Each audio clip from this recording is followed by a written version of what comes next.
Hi, friends. My name's host Eric. I'm the host of Talking with Famous People, the internet television program that tells you everything about everything constantly. I'm here. I'm queer. I don't want any more bears. Can we all agree with that? So, INFJ ENTP love. Why am I talking about this topic? Is it just to gratify my own sense of, wow, I'm in a good relationship? That seems kind of like shittily spoiled of you or something, right? Well, no, it's not just so I can toot the horn of my own relationship. It is, in fact, because I received email from Club ENTP, also known as Daniel, and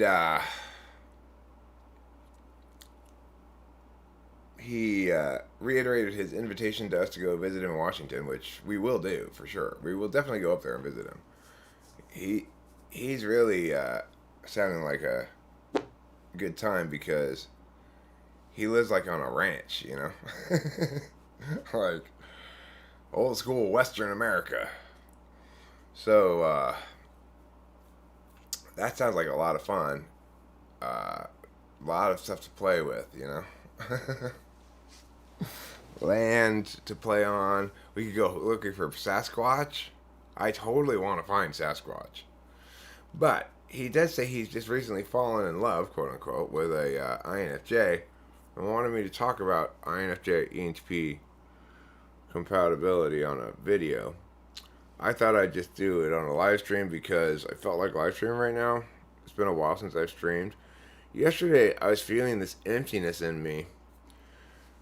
It's like, okay, well, sometimes usually what I associate this feeling with is when I really want a donut and I can't figure out what it is I want. Hi, Bozo. Nice to see you.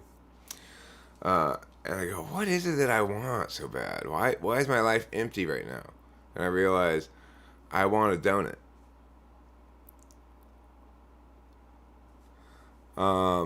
And live streaming is the same way. Last night I was like, I realized what was missing in my life. Live streaming, you know. Eli Laus Yesian. What are your thoughts on faith, Dr. Host Eric? Also, do you believe in Bigfoot? Alright, so I'm going to answer the second question first because it's easier to answer, okay? The answer to the question, do I believe in Bigfoot, is I believe it's more likely that Bigfoot exists than he doesn't exist. I believe that, yes, there are probably big feet out there in the woods someplace. I've seen a fair amount of convincing evidence that there's some big ape-like thing.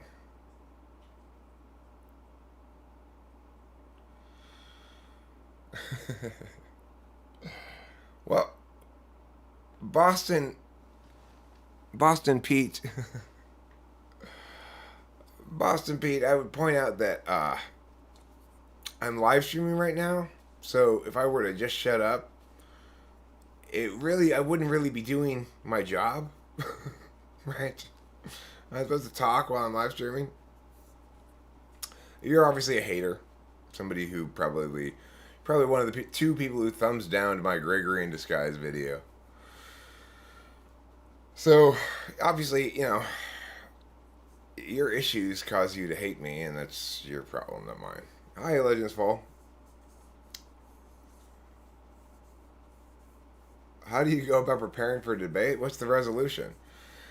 First you determine what the resolution is. Don't ever go into a debate debating some vague topic like climate change. You have to debate a resolution. One person affirms it, one person negates it, you know?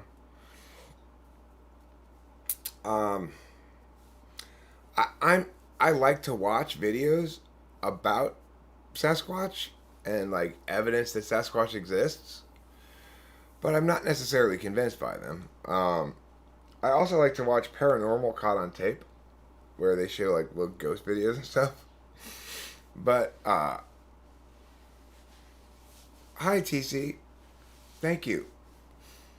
So it's like I was talking with Rachel last night about, and I was pretending to be those people on that show. If you ever watched this show, Paranormal Caught on Camera, they show a little clip of something paranormal that's caught on camera, right? And then they've got these, like,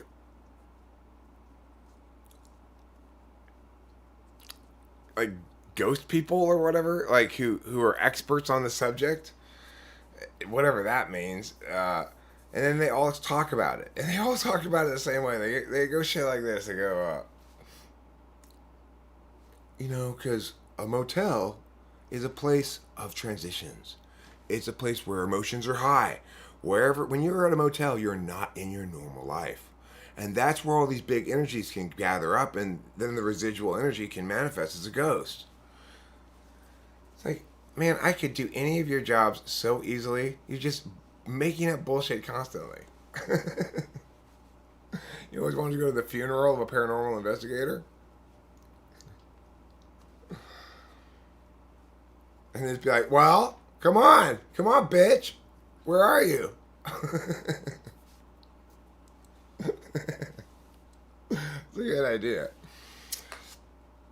So listen, one thing I've decided to do is I've decided to begin my committee for the debunking of flightless birds. Because here's what I think. I think flightless birds are a myth, that all birds fly, and that a lot of the UFOs we see are actually sky chariots pulled by flying emus and ostriches. So the thing is, I've got a lot of pictures where you can see kind of like a white blur in one corner of it. I'm pretty convinced that's a flying ostrich. So, I think I finally solved the UFO question. It's linked to this massive cover-up that we have about flightless birds. If you read the Bible, it says at the beginning, all the fish that swim, all the creatures that walk the land, and all the birds that fly in the air. Okay? Because what it's saying is all birds fly in the air. Obviously, that's why they're called birds. And at some point around the period of the Reformation, the Illuminati began this rumor that there were some birds who could not fly, because obviously the most powerful flying techniques are those from ostriches and emus, because they're the biggest birds. So the Illuminati wanted to save those techniques for themselves, and that's where this myth of flightless birds comes in. Now, penguins actually didn't exist before 1842, when they were genetically engineered to prove the existence of flightless birds. Penguins genuinely can't fly, but that's because they aren't birds, they're fish.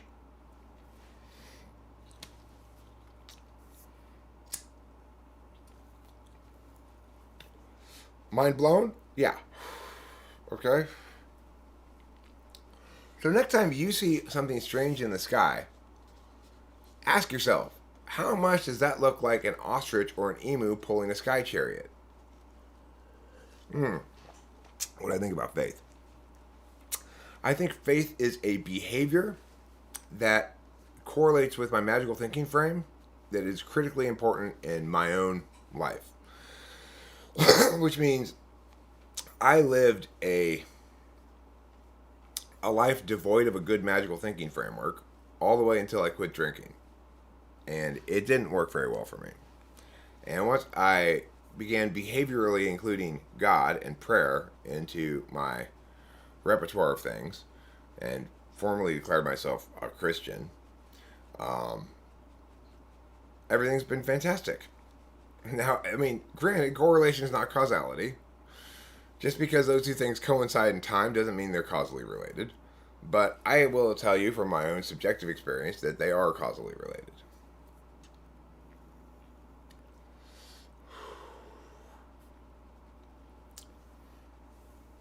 You should send it in to Paranormal Caught on Camera. I was saying to Rachel last night, what I want to do is take a film during the day of what's obviously a plane, and have Rachel and I react to it like we have no idea what the fuck it is, and send it into that paranormal channel, and just like do the things that they do with it, which is they go like, okay, so my first thought is maybe this is a plane, but when you look carefully at it, no human plane behaves like this.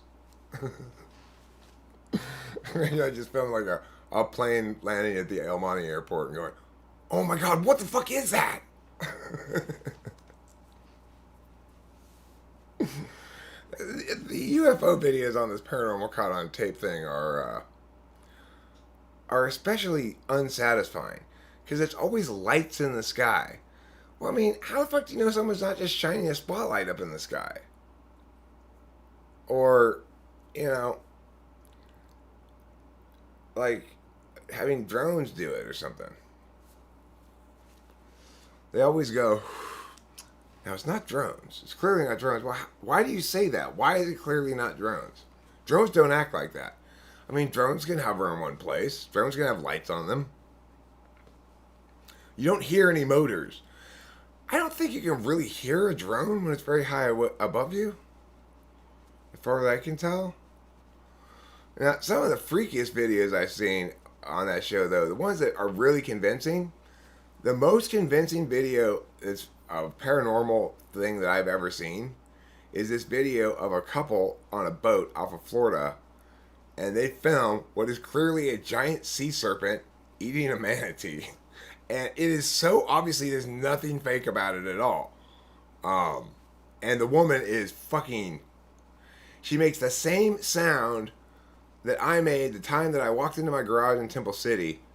And I was like, it smells weird in here. What is that smell? And I look around, and then I look right in front of me, and like 5 feet in front of me, there's a giant fucking possum standing there. And I was like, oh! And I ran like a little girl, you know? That's the lady that sound made when she saw this thing.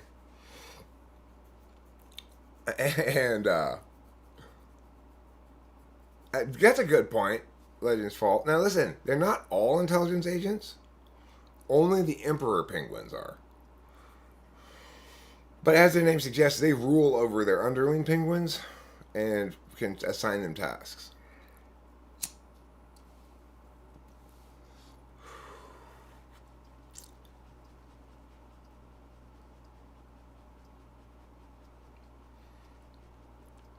You know, there's this guy named I forget what his name is. He's an ENFP almost certainly, but I like his work. I like his work a lot. His name he has an expression like his tagline or something is purveyor of fine words and phrases. But anyway, he's as an ENFP, he has emotion stuff going on, right? I remember one day listening to him, his little segment on NPR, and see you later, dog.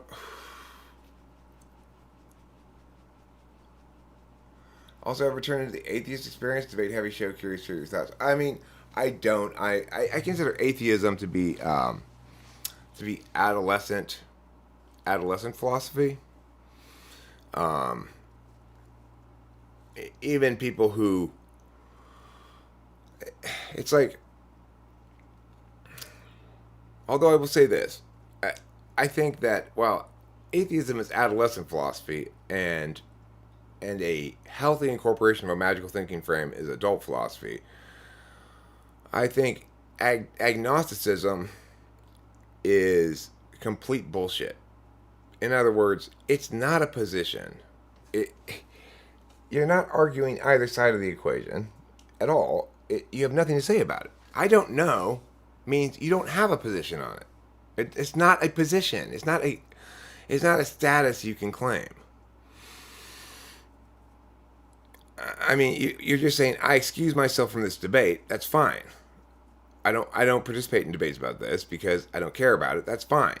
But to say that, your position is you don't know, that's not a position. That's the alternative to having a position. So, I mean, the thing is, the problem with atheism in general is it tries to hold magical thinking to a rational thinking framework. And of course, magical thinking doesn't validate under a rational thinking framework. That doesn't invalidate magical thinking. That just means you're stuck in your frame and can't evaluate things outside of it. So, I mean, that's the simple answer to the question. If you want to explain to any atheist what's wrong with their position, it's that they're evaluating football according to the basketball rules, and obviously that's not going to work. If you want to talk about stupid believers are people who insist that their faith-based beliefs are objectively supported by rationality. I mean, that's definitionally contradictory. Faith is belief in the absence of evidence or in the face of contrary evidence. So it's like the debates between atheists and believers are nothing of the sort. They are not debates. They are just two people masturbatorily operating in their own frames and talking past each other. Right, they need to debate the merits of magical thinking itself. And the problem with debating that is it entirely depends on how you incorporate it into your overarching paradigms. So, yeah, magical thinking has caused lots of problems in the world. But, it's like, if you're a hardcore teetotaler, you need to drink. If you're a drunk, you need to quit drinking. So, what's the answer then? Do you need to drink or quit drinking? Well, it depends on what you are, right? Do you need to have less magical thinking or more? It depends what you have too much of, right? I had too much rationality. I needed to balance it with some sort of magical thinking framework that allowed me to delegate ontological questions of purpose outside of myself, because I couldn't resolve them myself because they're positive moral indication questions and they don't resolve rationally. So it's just that simple. I mean, it's like people want to make a big deal about it, but it's not a big deal. It's like your position on God is completely fucking irrelevant to me.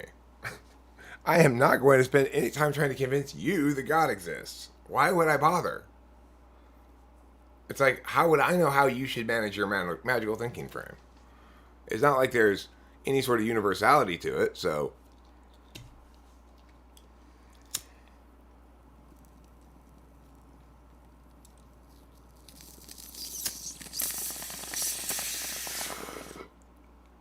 I mean, universality that I might assume is not a universality that I think I can substantiate. Which assumptions you operate off of and what things you can substantiate are totally different matters.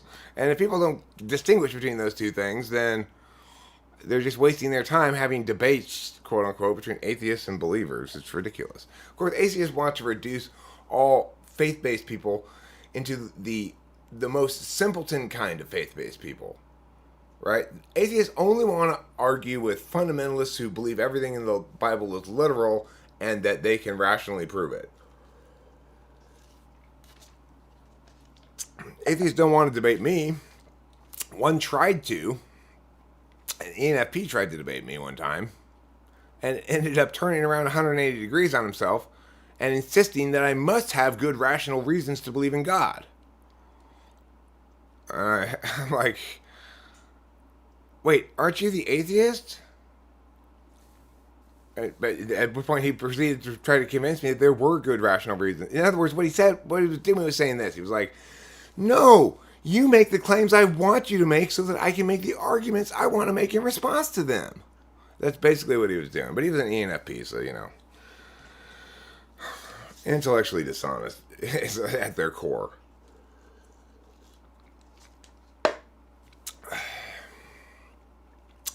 Anyway, that's not the topic. The topic is INFJ ENTP couples. I want to point out something. Kersey called ENTP INFJ the golden couple. But Socionics calls ENTP INFJ the Mirage. So which is it? Is it gold or is it fool's gold? That's the question. Well, let's talk about this Mirage thing first. I'm going to address the negatives first of the INFJ ENTP relationship. The negatives are as follows. Neither party particularly feels as though they want to spend a lot of time in their strengths or doing stuff. You know, it's like Rachel makes me lazy. I don't know if I make Rachel lazy. I think she's just I think she's just naturally lazy. But the reason she makes me lazy though is a good reason. So it's because I feel less burden to constantly produce things and be productive and have something to show for the day, you know? Being FI polar means I'm not worth anything unless I'm being productive. For in my own heart of hearts, that's what I believe. That that my fundamental crime in the universe is sloth, and I will never quite make amends for it.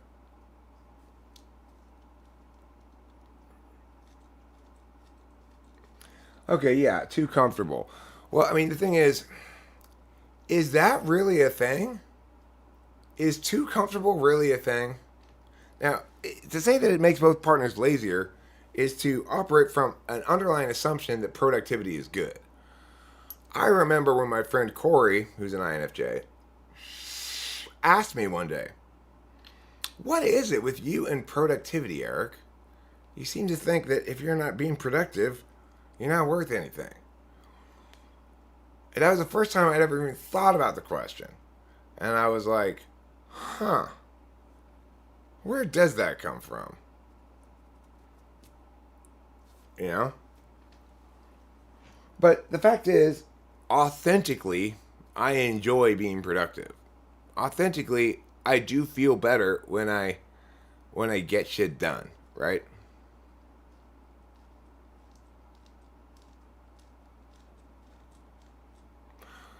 Okay, so Legends Fall makes a good point here. You do need some fire lit under your ass periodically. You'll have to get it somewhere besides your partner if you're in a Mirage pairing. And that is absolutely true. I cannot rely on Rachel to pressure me to get things done. I consider that a good thing. I still manage to get a fair amount of stuff done. And for me, you have to look at it like this too, right? Just like the teetotaler needs to drink and the drunk needs to quit drinking, was I making too few videos? I don't think so.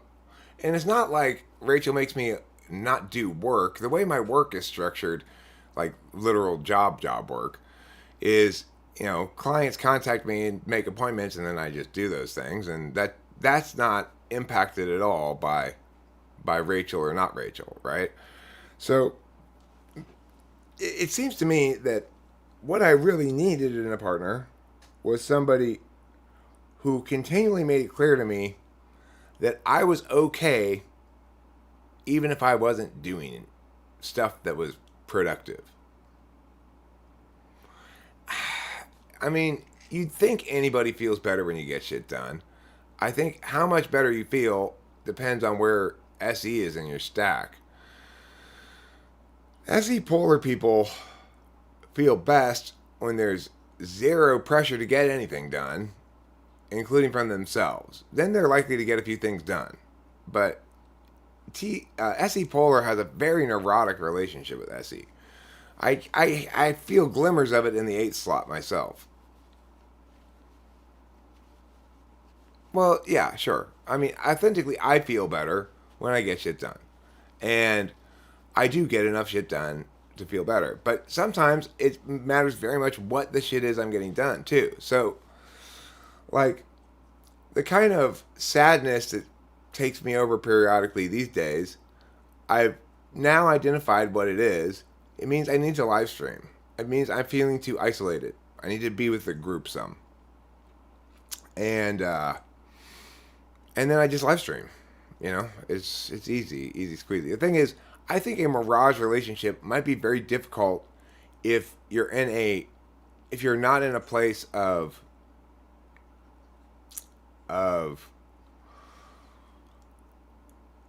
like low financial stress. So where we're living now here at my dad's house, we're not paying any rent or anything.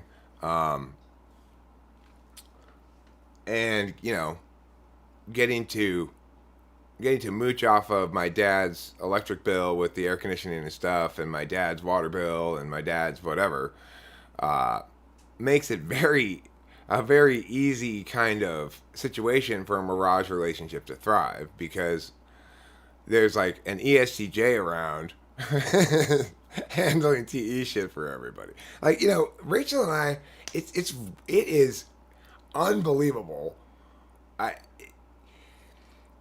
The garage, right? So the arrangement is that, my dad's not supposed to, there's no arrangement in which he's responsible to get anything for us or buy anything for us or anything like that. But he does anyway. The garage is always stocked with paper plates and with paper towels and with cans of coffee. And then when he's not out of town, like he's out of town fair often. He's out of town right now, but when he's here, it's like we've got a butcher every day or every other day. New steaks appear in our fridge. Now, granted, they're always almost out of date or possibly out of date, but my dad doesn't believe in dates on meat, really. So, it's like, okay, these kind of grayish looking hamburger patties are prime, but they expired yesterday. Well, we just eat them anyway. It's like, Dad's won that battle with me. I will eat whatever meat he puts in the fridge. I've never had any problem with it.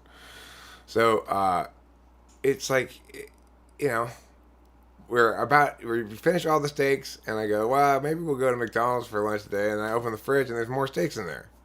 So, it's like, it's pretty easy for us to exist as a Mirage couple, right? Yeah, we're pretty fucking lucky, is right.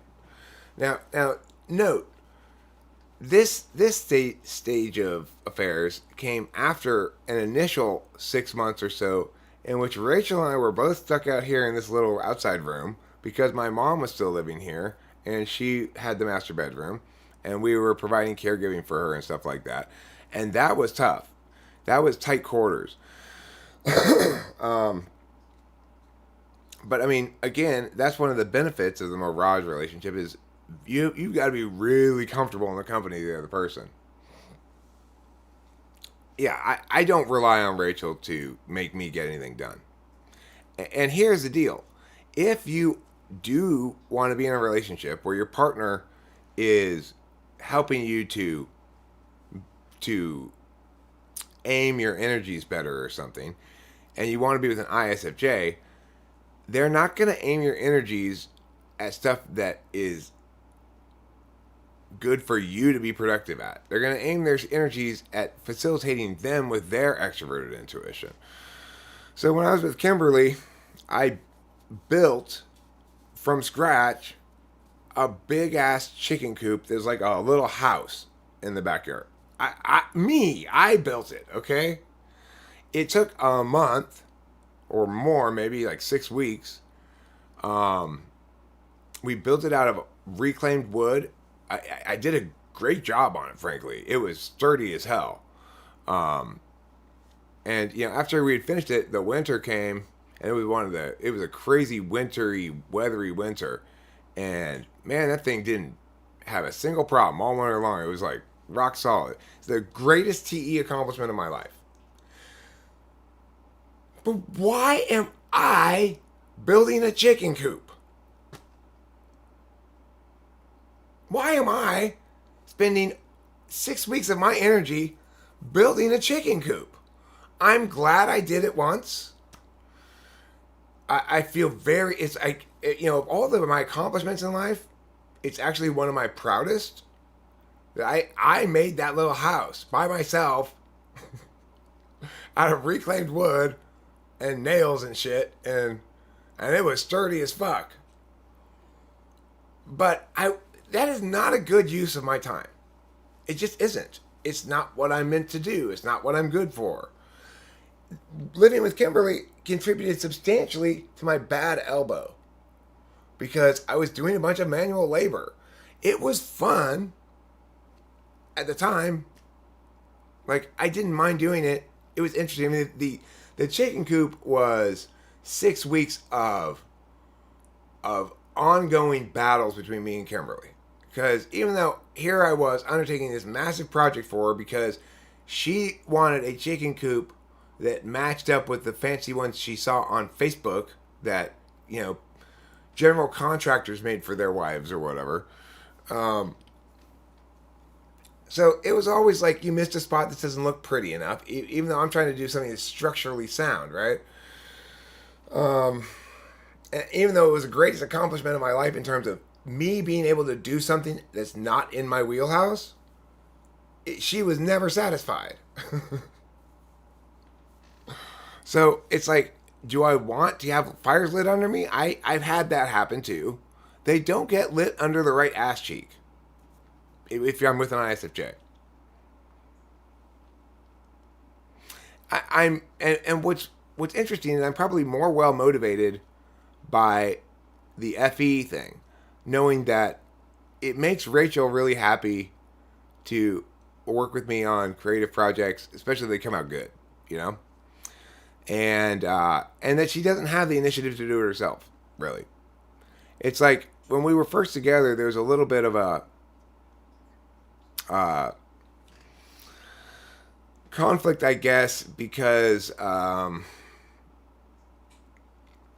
she saw herself sort of as a separate independent YouTuber, but I think what happened was, you know, I pointed out, but the thing is, Rachel, yes, you've probably put up quite a few videos, but you keep taking them down afterwards because you're an INFJ and you're never quite sure it's like INFJs put something up and they're happy enough with it, and then they realize with their NI sits with it for a bit, oh, it's not good enough, and then they take it down. So it's like, that's what Rachel was up to, and the problem with her sort of saying, like, hey, I'm an independent, go ahead and make videos then. I don't give a fuck. I'm not trying to stop you from doing anything. Well, of course, she doesn't want to do anything. So, but I do want to include her. And the other thing is, I'm completely addicted to her. Like, what I mean by that is, now she's asleep. So I'm in Eric time. So I'm not really thinking about Rachel. But once she's awake, when she goes inside for a little while, like I'm out here, even if I'm not doing something with her, even if I'm doing something independently of her, I find myself waiting for her to come back. Like, when's Rachel gonna get back? It's just, I feel like, okay, now everything's in place, you know? It's really strange. And the thing is, you got to remember also, Rachel and I, for a long time, all I knew Rachel was, she was some lady who posted nice comments on my music, which I greatly appreciated. And I said to her in the comments a couple of times, like, hey, thank you so much. I noticed and I'm aware of the fact that you consistently leave a nice comment on all of my music stuff, and I really appreciate people who listen to my music, you know? That's all I knew her as. I didn't know what she looked like or anything. Then she hired me to type her. That was the first time I met her, and during that typing session, she informed me that she was older than I thought she was. Now, the second, between the comments and her typing me, I mean, me typing her, there's also a,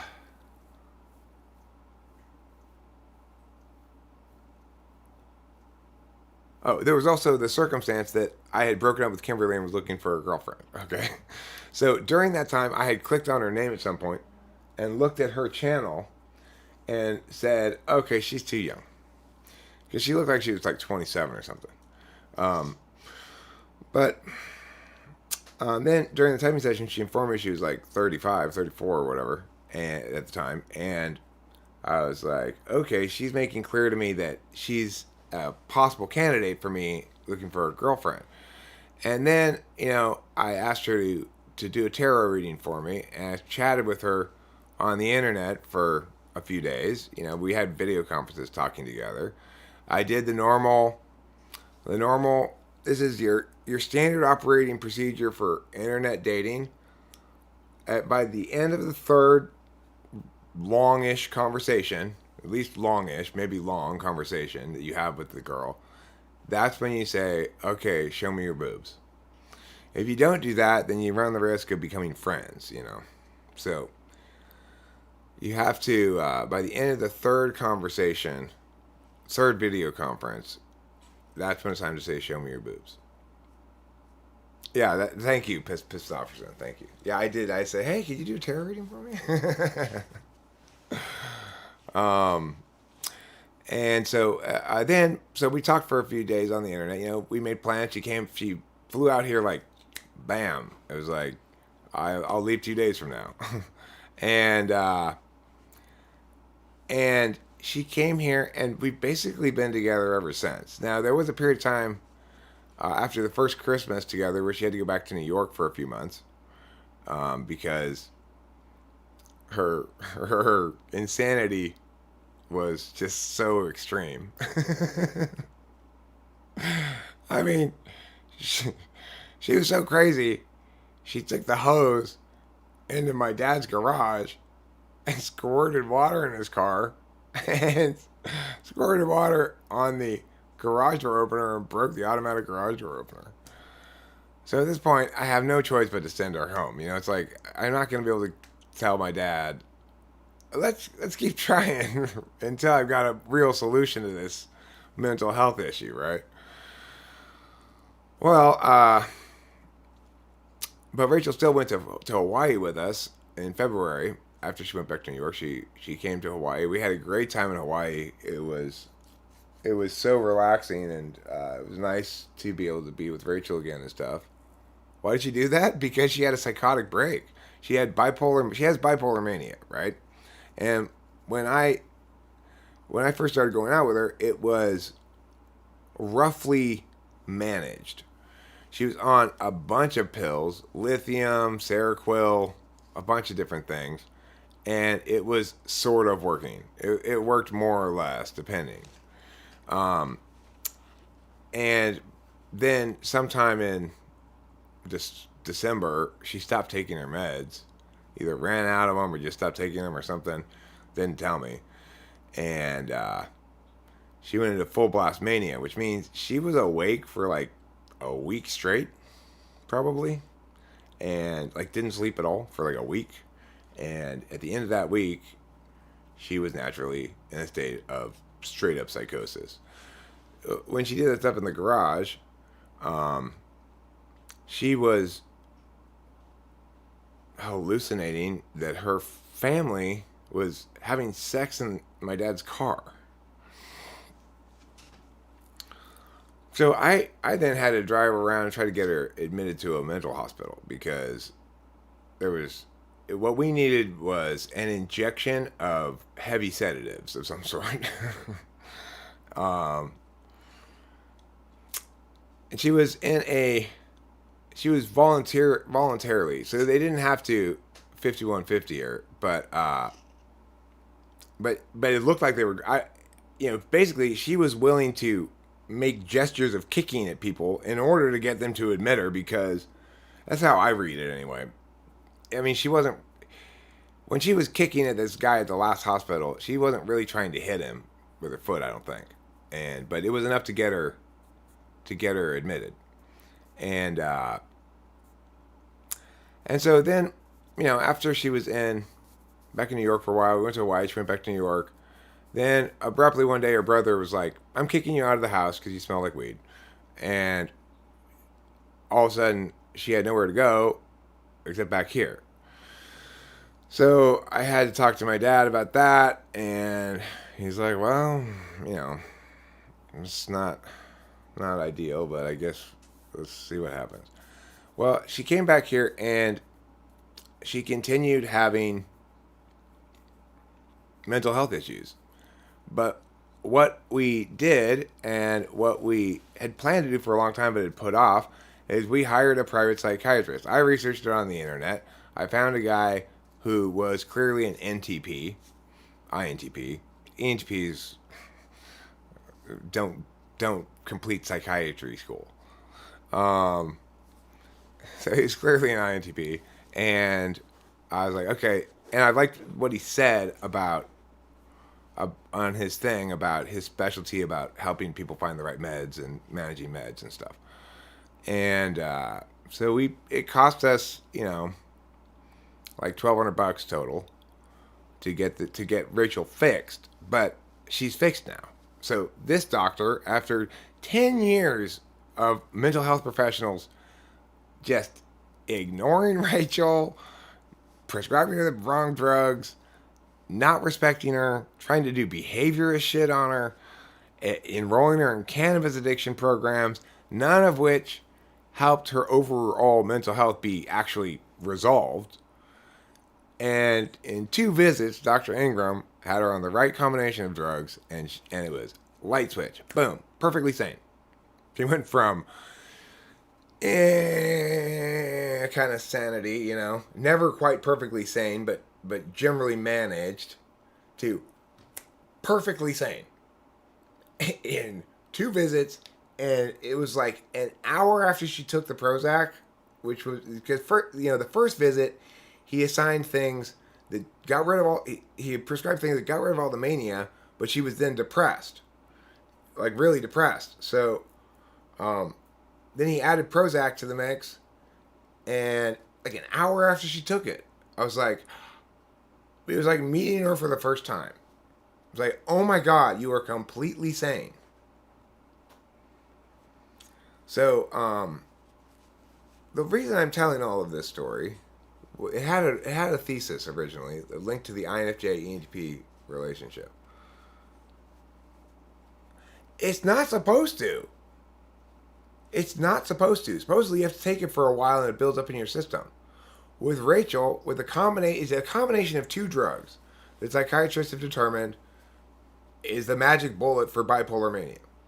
And it is the magic bullet. And Prozac is one of them, and the other one is called olanzapine. Olanzapine or something like that.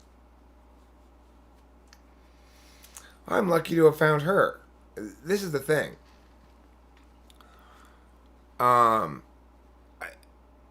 Like a lot of guys, I guess, I want to be a hero. I want to be the white knight, I want to save the day.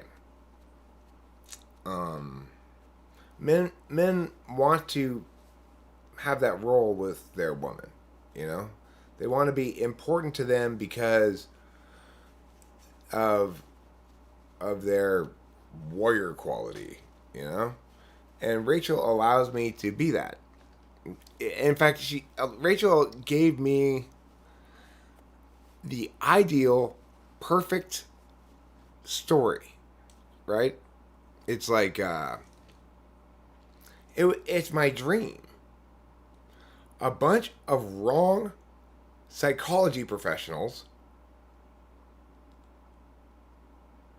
basically victimizing somebody, but the victim's not damaged or broken by it because she's not SI. She's just extremely frustrated and resentful after 10 years,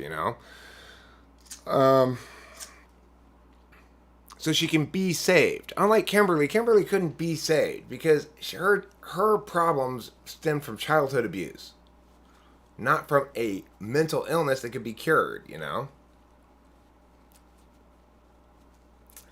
what do men want from us? Well, what I want from Rachel is just Rachel. I mean, I don't want anything from her. I want things from her sexually. But I get everything I want. So, in that regard, Rachel's SI Rachel is so not SI. Oh, you're talking about Kimberly. Yeah, Kimberly's SI. And that plays into it as well. Like, I think that SI people carry trauma with them much more experientially than do NI people. So, really, that's all I want from Rachel is for her to give herself to me completely sexually, which is, I think, normal expectation in a relationship anyway. But, and then Boba Fett, if you think Rachel is SI, you've got no concept of SI and NI. It's, I mean, the thing is, forget about, even if you think she has no quote unquote NI skills or something, like maybe that's what you're getting at, you can, the lack of SI is powerfully, painfully clear. Rachel can't remember shit. Okay? It's like, Rachel will say to me, "Hey, after this thing we're watching, could we see Mia?" And I'll go, "Sure." She'll forget about it after the thing we're watching. And I'll go, "Okay, what was that thing you wanted to see again?" She'll be like, "Oh yeah." "Oh, you're saying she's got SI in the 8th." I agree she has SI in the 8th. And SI 8th, SE 8th, SI 4, SE 4. That's why INFJ and ENTP make each other lazy. It's because neither of us want to put pressure on the other person's sensory spots, nor do we want to have any pressure put on our own sensory spots. If you want to make Rachel mad, try telling her what to do about SI. If you want to make me mad, try telling me what to do about SE. But neither of us want to tell the other person because 8-4 are both, it's like, I might be happy when Rachel brings me food and stuff, which she does periodically, but I don't expect it, and I don't need it. It's like, it's kind of nice because this is the ENTP. I'm talking about ENTP INFJ right now. We're talking about what you need. So look, Socionics says duality is a good relationship because your partner provides for you your 4th slot function. So in other words, when I was with Kimberly, it is true that I regularly was fed cooked meals. Okay, without having to ask or think about it. That Kimberly kept track of what things I like and kept them in the fridge and stuff like that, right? Now, here's Rachel's equivalent. Rachel, feeling very proud of herself, will emerge into this room with frozen burritos and then say, "How long again for 3?" And that's on a good day, okay? That's on a good day.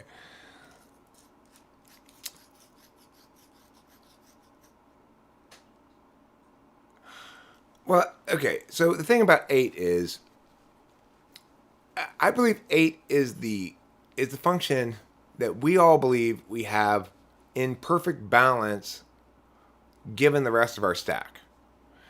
So we really don't like it when people mess with our 8 because it's in perfect balance for us. And we're also insecure about it because what's in perfect balance for us doesn't validate as good on that function universally because it's not good compared to like DOMs, right? So I'm not going to validate necessarily, I'm not going to feel myself as validating on SE metrics, even though I'm also going to feel myself to have the perfect configuration of SE for me. Same thing with INFJs and SI. They feel like they have the perfect configuration of SI for them, which is like, I remember Rachel conveying to me early on in the relationship that, without saying it explicitly, but don't try to make me finish my dinner or breakfast or whatever. I'm going to eat a few bites of things, and then if I'm full, I'm going to throw the rest away, and that's just all there is to it. So, and of course, she told a story of how her family, her mom, ESTJ, would not like the fact that she wasn't ready to eat at mealtime, And this is a problem that, this is an adjustment period between me and Rachel and my dad, too, when we moved in here. He wanted there to be regular meal times that happen sort of every day that he can expect. And I'm just like, we just can't roll like that. I don't know when I'm going to eat. I don't know what I'm going to be doing around dinner time. I just can't live like that, And she's the same way. Like yesterday, I was absolutely starving when we went down to the Subway. I was pretty convinced that I was going to die of starvation before the sandwich was made. But fortunately, we had a fast Subway girl. Anyhow, Rachel was also, I suspect, very hungry. But Rachel decided to wait until she got home to eat her Subway sandwich because she didn't want to make a mess in the car. And she knows that there's a lot of lettuce on the Subway sandwich. And I'm just like, okay, you must not be experiencing SI in the same way I am. It's like I turn into just this incredible baby when I get really hungry. It's like, oh, I need to eat so badly. Oh, I'm so hungry. And it's like I never hear her say anything like that. It's always like, I'm hungry. I think. I feel kind of hungry, I think. But, she also is a snacker and a grazer. A lot of times when we have Uncrustables and ice cream sandwiches, she'll just eat Uncrustables and ice cream sandwiches. If I never cook anything, she'd just eat nothing but Uncrustables and ice cream sandwiches until they're all gone, and then I guess starve until I refill the fridge. Then we go back to Strong Final. So, the thing is, I guess the Mirage relationship is such that Rachel's able to indulge in in the shit that she doesn't want to think about without running afoul of scoldings or something, And similarly, so I don't want, if I say to Rachel, ooh, later today, let's make a meow. But then 15 minutes later, I've changed my mind. I don't want to get scolded about that. I want that to be perfectly okay. What do I think about eating disorders? I suspect that people who have eating disorders, it's like an addiction. It's the same thing as an addiction. So it's tweaking out on one button, and it needs to be dealt with like an addiction, is my guess. Is holding in your pee an SI demon thing? I still don't really have down all those terms as to which slot they represent. Is demon 8? I'm not sure, but holding in your pee is any kind of weak SI from 4 to probably,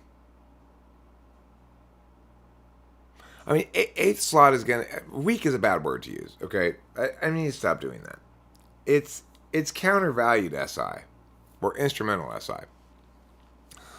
So if you have instrumental SI, then you're likely to pee when you need to pee, but, you're only peeing because you have to pee. Whereas if your SI is an absolute value, then maintaining your state of physical comfort is fundamentally important to you, and therefore you're less likely to hold your pee until it's uncomfortable. So I would say that whether or not it's an absolute value or an instrumental value, it would link more strongly to whether you hold your pee. Obviously, if you're SI tool, then it's an operational value, and it's not going to reflect as instrumentally as the other slots. I've got this interesting chart. In fact, I was thinking maybe I was going to ask you guys to help me finish making it. If you had any ideas to add to it or something, I could type them in. I'll bring up the document right now. I think this document is actually going to explain things in ways that help the best help other people understand why they're getting it wrong if they are. Because, like, you know, when you talk about jumpers, right? Jumpers are predicated on the notion that you test, say, an INTJ, you're likely to get a lot of strong results on NI and on FI, especially if you test for values, because those are both absolute values for the INTJ. That doesn't mean you've got an INTJ jumper, right? No, of course not. It just means that you've identified two absolute values. Now, here's this link to this thing that I'm working on. It goes like here, Piao. And Piao. And what it shows is that, okay, remember, severe executive function disorder is just SE frame bias ontological assault. Okay, there's no such thing as executive function disorder. Or like this guy I typed, the ISFP, I put the typing video up. He says he's got severe autobiographical memory deficit, which is just SI polar, it sounds like.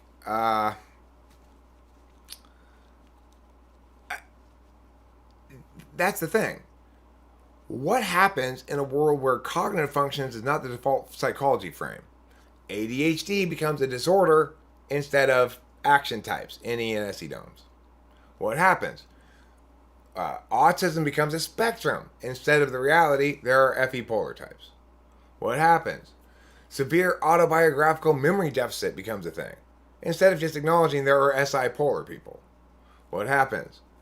You've got a severe learning disability because you can't do anything logical instead of just acknowledging the TI polar happens. What happens? You've got ideational corpse syndrome. What does that mean? Well, it just means you're anypolar. You come up with you ask crazy questions like this. I wonder how they trained that emu in the Liberty Mutual commercial to run on a treadmill like my dad did. Because he's seen with his eyes on the TV an emu running on a treadmill. And he's concluding that they must have trained it to be on the treadmill. That's antipolar, okay? That's not there's nothing wrong with him. He doesn't have a disorder or a disease or something. He's just antipolar. What's the difference between subject and agent? Okay, no apologies at all. No, this needs a lot of explaining. Don't worry about it. So, look.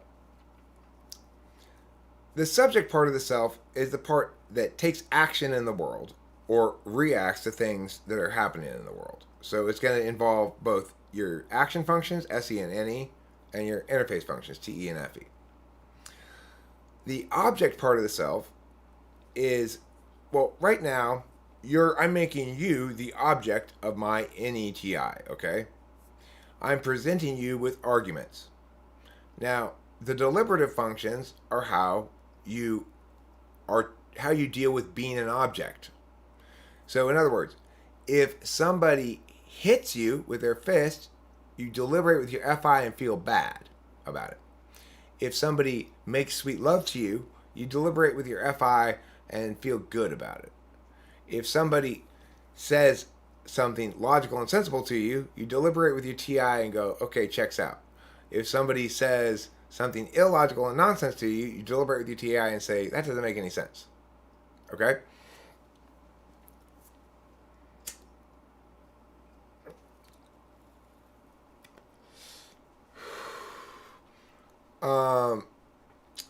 Well, they're very useful terms, right? You need a set of variables like that, right?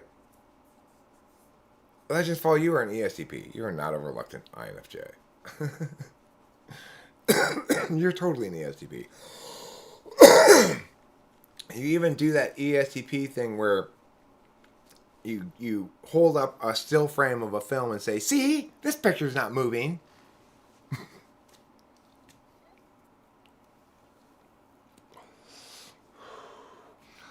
So, so then the agent part of the self is basically, well, one aspect of it is what you value. The agency part is how you value, is one part of it. So it's like, if the agency functions are knowledge functions, and so if I'm sitting back and observing a scene as a third party, I'm not object to anything happening in there. I'm not the subject of anything happening there. I'm an agent observing separately. Okay, so those are the three angles. One of the problems we have in talking about philosophy, psychology, etc., is the fact that we must have been wrong, Boba Fett. That's the thing. You know, I'm the best typologist because sometimes I am wrong and I acknowledge it and change my position on things. If I weren't wrong, then I wouldn't be doing a serious job. If I do a serious job and I ask all my questions, sometimes because I'm not asking infinite questions, the data set I get will either the data set I get will mislead me towards something, or I'll just make a mistake, or I'll overweight something. I'm human. I'm not perfect, you know. Sometimes I'll look at the totality of the evidence and ignore my NI and draw the wrong conclusion. You know, so it's like, that's why I'm the best typologist. It's not because I'm always right. It's because I'm not always right.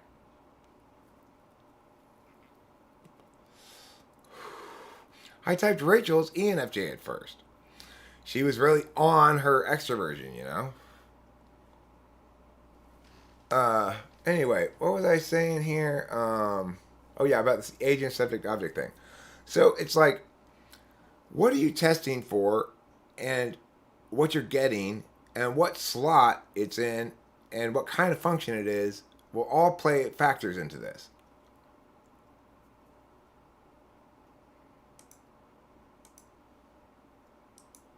And also, I am continuing to get better.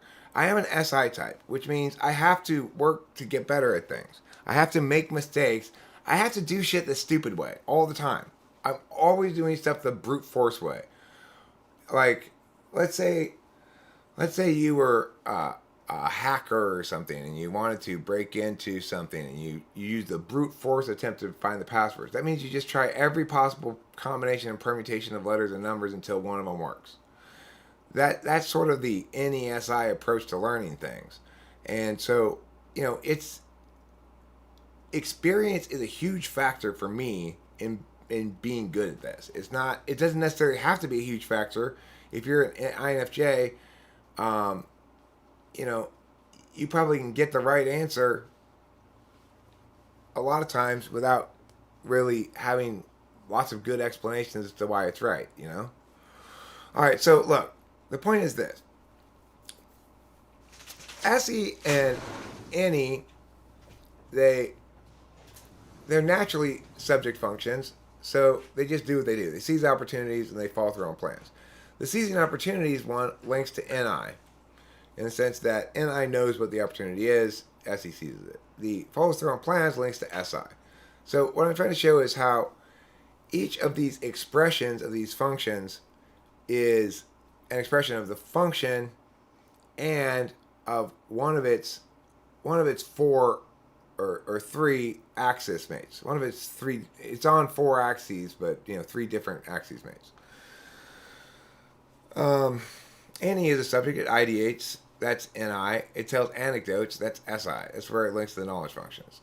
Now, if you look down at the bottom with the knowledge functions, they also link exclusively to the action functions when their function is subjects. So if I'm reminding somebody else to bring a jacket, that's SE. In other words, I'm saying, don't forget to follow through on the necessary pre-work before we go do this thing. Whereas if I'm providing explanatory examples to make clearer concepts, then that links to extroverted intuition because it's the talking part, you know. But if you look at the middle ones, TE, FE, FITI, they each have one extroverted function and one introverted function that they're linking to there. And the reason for this is because the deliberation functions are about how you respond to external subjects.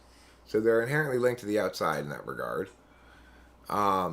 Whereas the interface functions are about how you interface with other people's approaches or other things approaches. So TE, when it's acting as a subject, is solving public problems. It is linking to FE in that regard. When it's rendering standard operating procedures, which is to say, let me, instead of solving a problem like, when I say public, I mean outside of the self. So if Joe comes up to me and says, "Oh, my car was towed and I don't know where I go to pick it up," and you go, "Well, let me help you with that," and TE the thing for them, that's solving a public problem just because it's not your own problem, right? And rendering SOPs, that's making things words that everybody will interpret the same way. So that links to TI. And if you're experiencing TE, if we're talking about TE where you're the object of TE, that means you have to start over because you forgot step one. In other words, it links to FI in the sense that you have a clear goal or plan, but you failed to TE, and now you're experiencing the consequence as an object of your bad extroverted logic. If you get tech support from somebody, you're receiving TE, and that's going to link to FE because you're receiving from somebody else, and you probably are using FE in order to get somebody else's TE because TE and FE work like that. If you're using these things as an agent, like if you're SE using it as an agent, it's opportunity radar, which means you're basically just using NI. Okay? If you're talking about the absolute value of SE, well, when it's valued as an absolute value, it values impactfulness.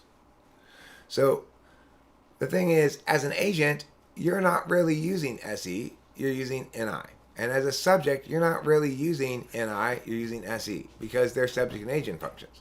But we talk about both of them from all three perspectives.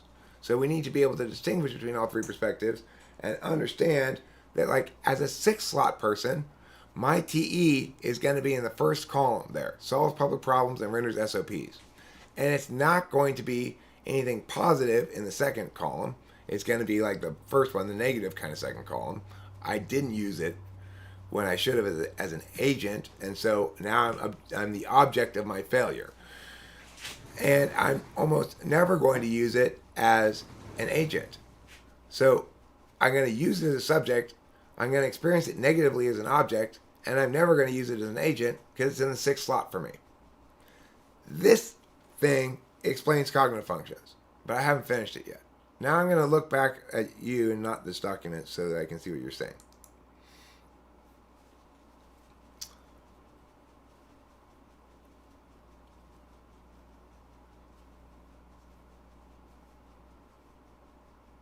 Okay, let's see. How do I test NI? Okay, well, TC, NI is difficult to test. SOP just means standard operating procedures. So it's like if you are, for example, legal language is a way that TE6 expresses. I can be very good about constructing documents that have standardized language in them that everybody will understand the same, and it's not subject to, well, you said this and it's confusing, right? So, but it's maximally TE when it's like lesson plans. So when I make lesson plans for all the teachers who happen to teach this unit to this grade level, I'm expecting every teacher to have the same experience using these lesson plans.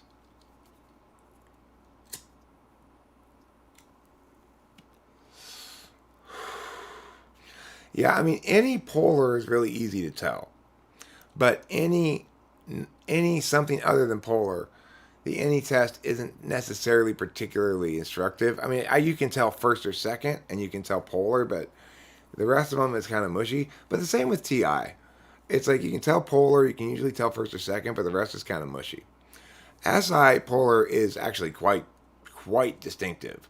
But the thing is, I don't have a chance to type a whole bunch of ENFJs and ENTJs. So, but when I do type them, it's cut and dry. As soon as you ask somebody, uh, what did you have for breakfast? And they say, well, I usually have a bagel. And you go, did you have one this morning? And they repeat, well, usually I meh, meh, meh, meh, meh. You know they're SI polar. They don't even get the concept of you actually asking about that specific morning about an insignificant detail. As far as testing NI, there are some things you can do to test NI, sort of. But mostly what I do is note the absence of front stack NE. I'd like to hear your FE test, MJ. You know, you can tell a lot about whether someone's NI or NE on the concision of their answers.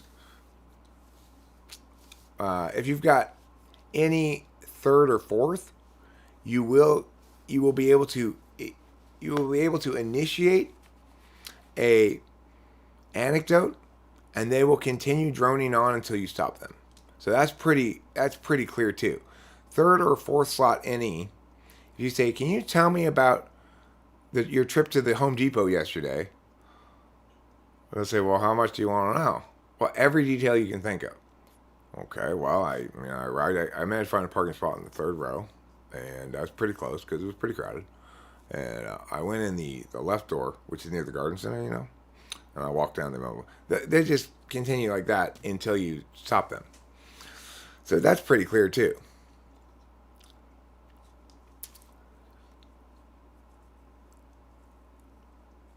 Your understanding agent is that you observe something and then frame and interpret it through the values of that function. Well, what I'm saying is, how would you convince a group to play a board game without using reasons?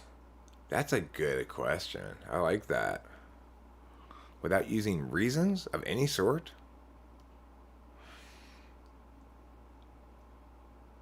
I guess you just start playing it by yourself and look like you're having an amazingly good time. Just be like, quietly go off to the side and go, oh my God, this is the funnest thing I've ever seen in my life. Just muttering to yourself with extreme enthusiasm and figure people come over to you. Yeah, here's a lesson for parties that a INFJ taught me. Don't move around. Just stay in one place and various people will come to you.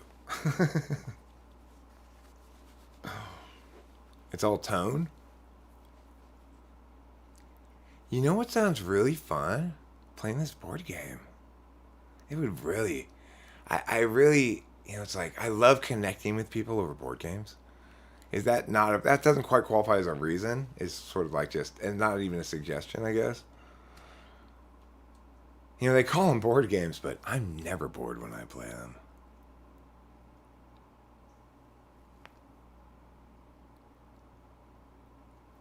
That smile, that's how you convince them. Do you want to play a game? What game? A really fun game.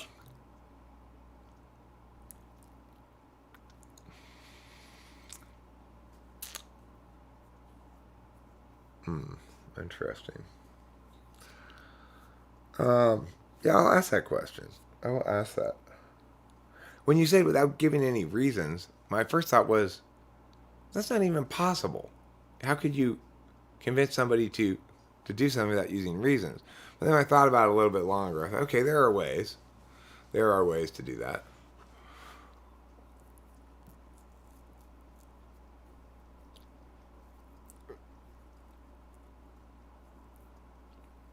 When you ask SEFI users, they usually say they'd force them. And that's not convincing them. Right? Isn't the question? All right, no, let me read the question again. The OG question. Is it how do you get people to play, or how do you convince them to play? I can't find it. Oh, okay, here. How would you convince? Okay, so if you want to be more neutral in asking it, you should probably say, how would you get a group to play a board game without using reasons? That's correctly answered potentially by, well, you could force them. But you can't force somebody to be convinced. You can force somebody to do. How would you get somebody to quit drinking without the use of reasons? I wouldn't even try to get somebody else to quit drinking. They have to come to that on their own.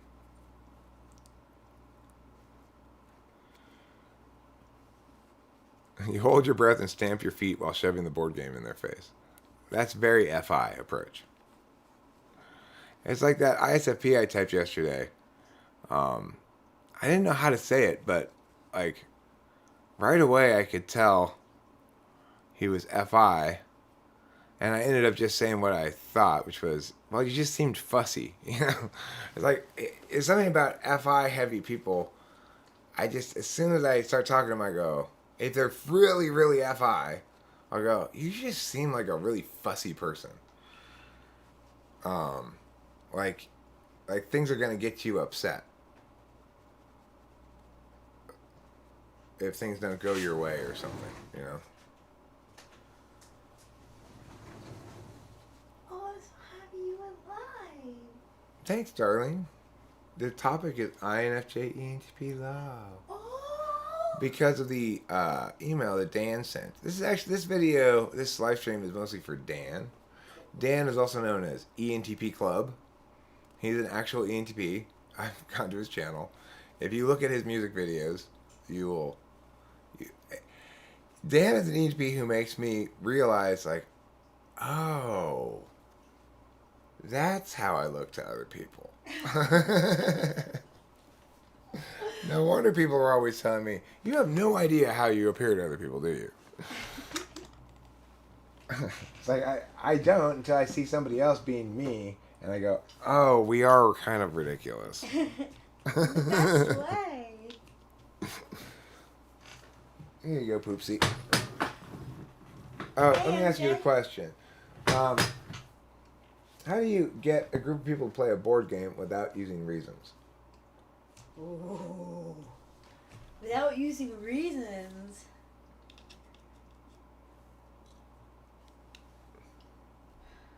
So that means not using adjectives that would get a person to... It means not using reasons. So you can't say, oh, this will be fun. Yeah. This will be fun. How do you get... You should play this because this will be fun would be a reason.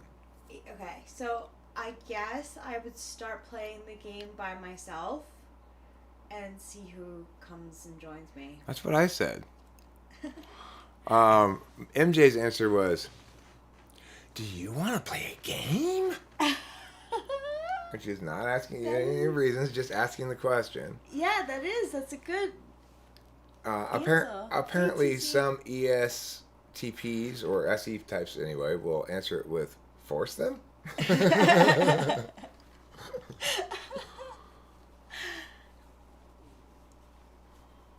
You know, I'm normally not great at distinguishing FI. Oh, my dad's here. Let me hand it over to Rachel for a second and talk to my dad. Sure. Hi, Dad. How was the drive home? How was your drive home? Little this, little that. Okay, cool. Thank you, Dad. Sure.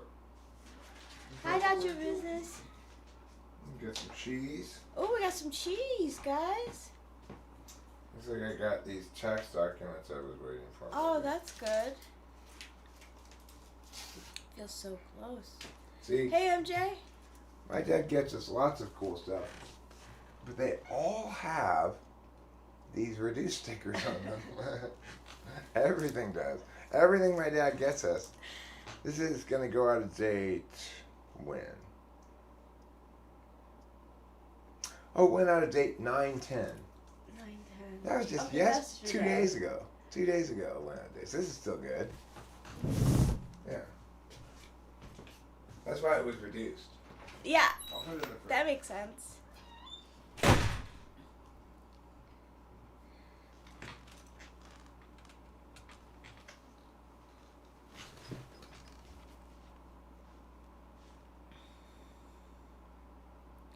I was just talking to my sister, and she's been watching on Hulu this show called Pen 15.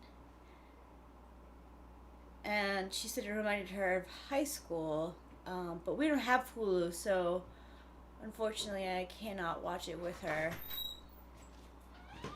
That's a good deal. $2 for that cheese? Yeah, that's fancy cheese too. Yeah, I know.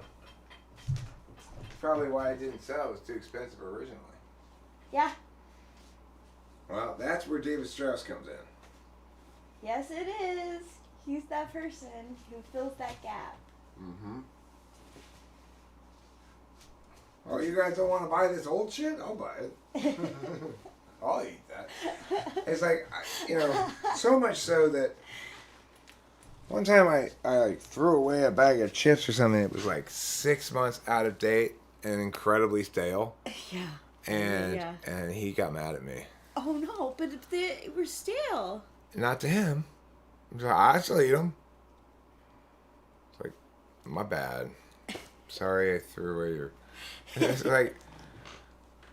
He caught himself, but I almost got scolded one time for pouring out spoiled milk. I'm like, where's my milk? It was spoiled, Dad. I threw it out. You smell it. It was definitely spoiled. Ah, okay.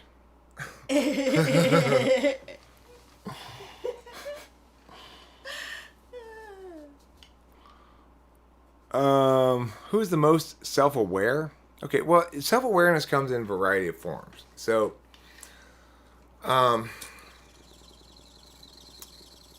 you could say that I'm self-aware because cognitive functions have given me a sense of why and how I am, and why and how people differ from me, so that I no longer just assume my frame of reference is always the correct frame of reference. I at least am able to acknowledge that some circumstances I'm not well suited to be correct in, and some circumstances I am.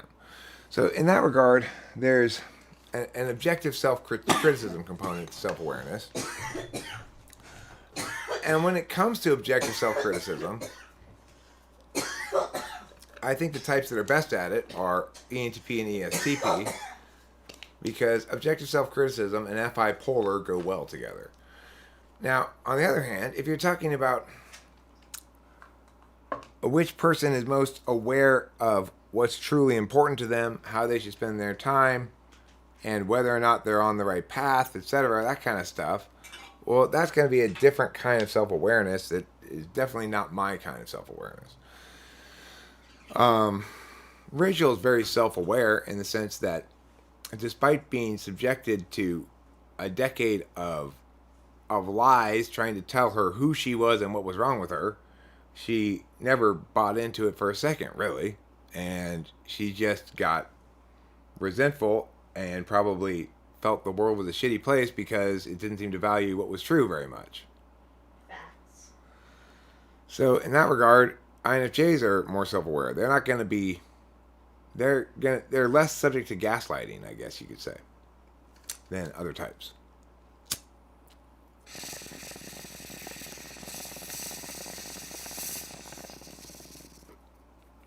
So self-awareness is a term that means different things depending on who's using it and what they mean by it. In some sense, you could say my dad is the most self-aware because he he never he's never surprised by his own body, so to speak. Like he's never surprised that he's starving. He's never surprised that he's sleepy. He's never surprised that he's thirsty. He's always attending to all that shit. He's in amazing health for 83 or whatever. Yeah. And partially that's because he's done this SI maintenance stuff his whole life. Exercising, dieting, adjusting his habits according to make sure that his experience of body is consistent throughout the whole thing. Is that self-aware? Well, it's a form of self-awareness, for sure. Would I call him robust in his mapping of his own ontology? No.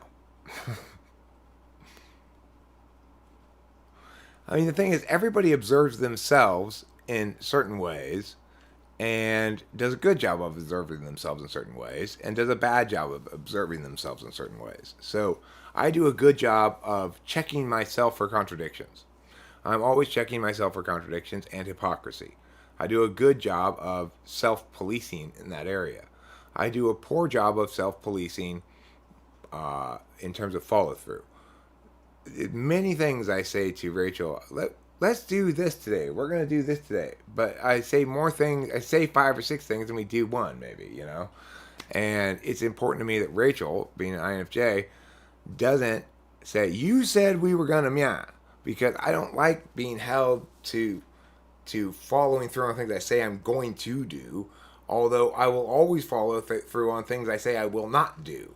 Because that's my relationship with SE. I'm an NE Dom, so SE fundamentally is the thing that ends the discussion and prevents my NETI from being useful anymore. When it's outside of me. When it's produced by me, the SE, it just serves to extrovert my NETI, basically. And FE. So the SE part of this was opening the software, deciding, yes, I'm going to use the software because even though it's slightly harder, the easiest way to live stream is for me to just push webcam stream, and then I can just start right away.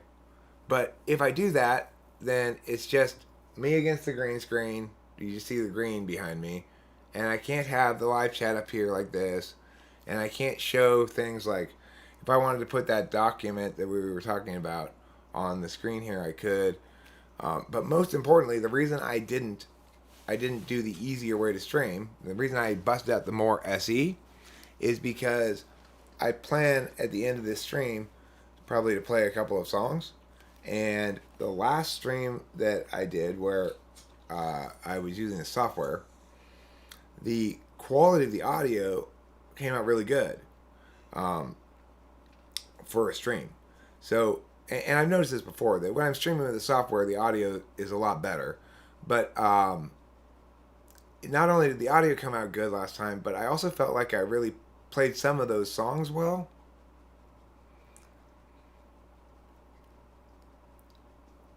Well, that makes perfect sense, Legends Fall. That makes absolutely perfect sense, because for you, extroverted intuition serves your extroverted sensing.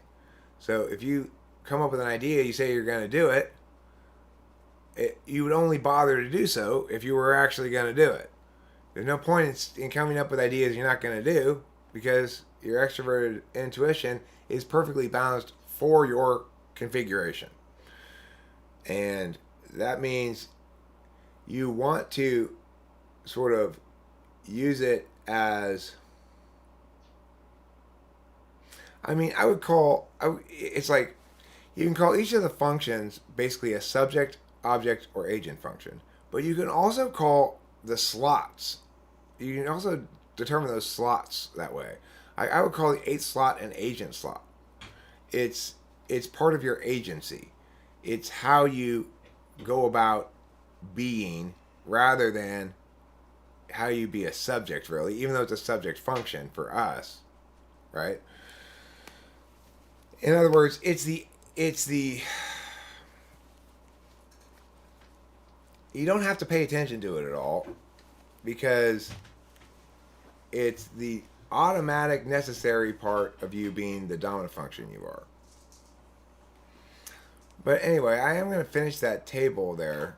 And hopefully when I do, I need to, it's still kind of putting it all together in my head, but at least I hope that table will provide kind of a taxonomy of what kind of statement is Mia making about Mia. So if I say, oh, SE is force,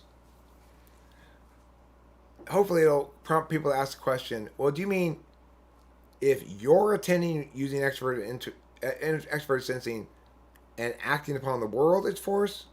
Do you mean if somebody's acting upon you without your requesting it, or even if you did request it, that's force? When the object of the SE is the force, is where the force is?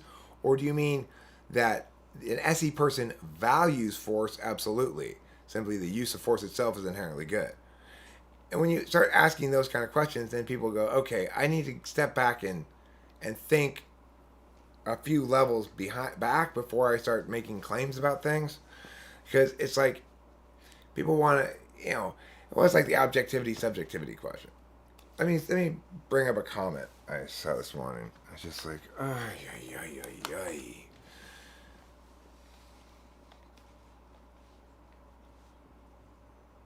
Right. Well, I mean, it depends I use the word impactfulness, not force, because I think force has a negative connotation to it, whereas impactfulness doesn't. Impacts happen; they just are. They're not normative, and I don't like the use of force because it makes SE DOMs into bad people in my mind, and I don't think that's fair. I don't think it's correct either. But that's just my connotation of the word force. I mean, I would say impactfulness. The word I use is impactfulness. You use forcefulness if you want, but impactfulness is I think, a better one. Because, creating impact typically does force people to change the paradigm. Okay? But the intentional manner is creating the impact. The experience of being forced is the experience of the other people, right? It's not the experience of the SE user. So that's why I think it's important to distinguish between agent, subject, object stuff. And it would resolve a lot of these complications. So in other words, maybe the force is the right word to use when we're talking about people who receive SE as the object of it.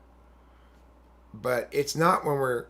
In other words, when you go about your business, Legends Fall, you're not trying to accomplish things in ways that impose on other people's willingness, and it's better that way. You're not like, well, I could get this done without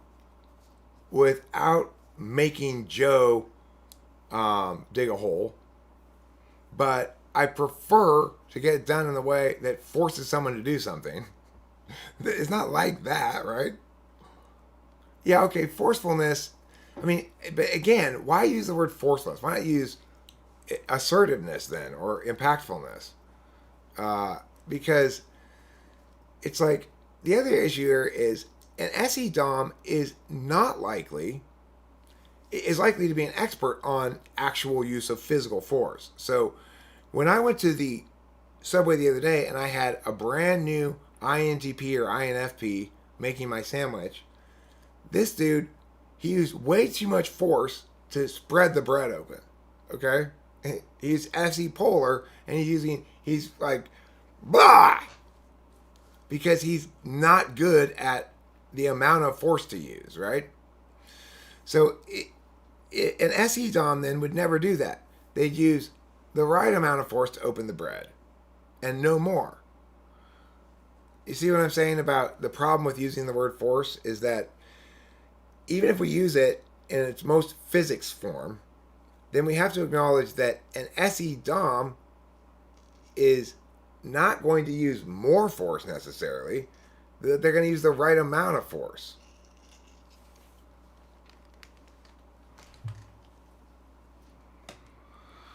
So if you want to say SE DOMs are experts on the right amount of force or forcefulness or impact to elicit change they want to elicit, that's fine. I agree with that.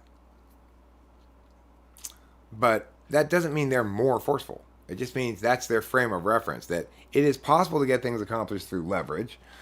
SE Doms probably attempt to get things done without leveraging, because just like I know when it's not a good time to come up with other possibilities. My dad doesn't. He's third slot. He'll continue to ideate what might go wrong when it's not useful at all,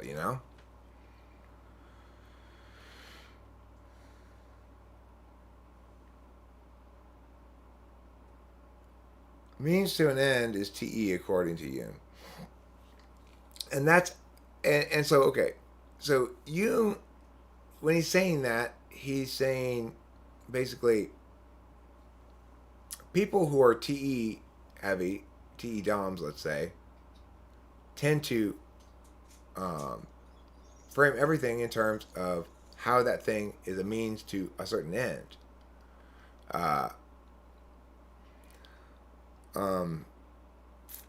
So he's saying, as agents, this is how TE DOMs experience TE. The reason he's prioritizing how they are as agents is because he has an agency function as his dominant function himself. He's an NI DOM. So he tends to over-focus on how people are as agents and under-focus on making the distinction between agency. I like how this goes invisible because it's sort of green.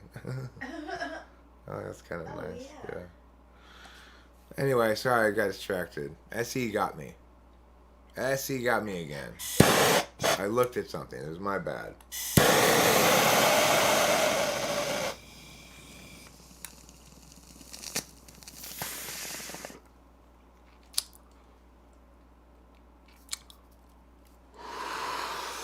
Yeah, I mean, SE tool.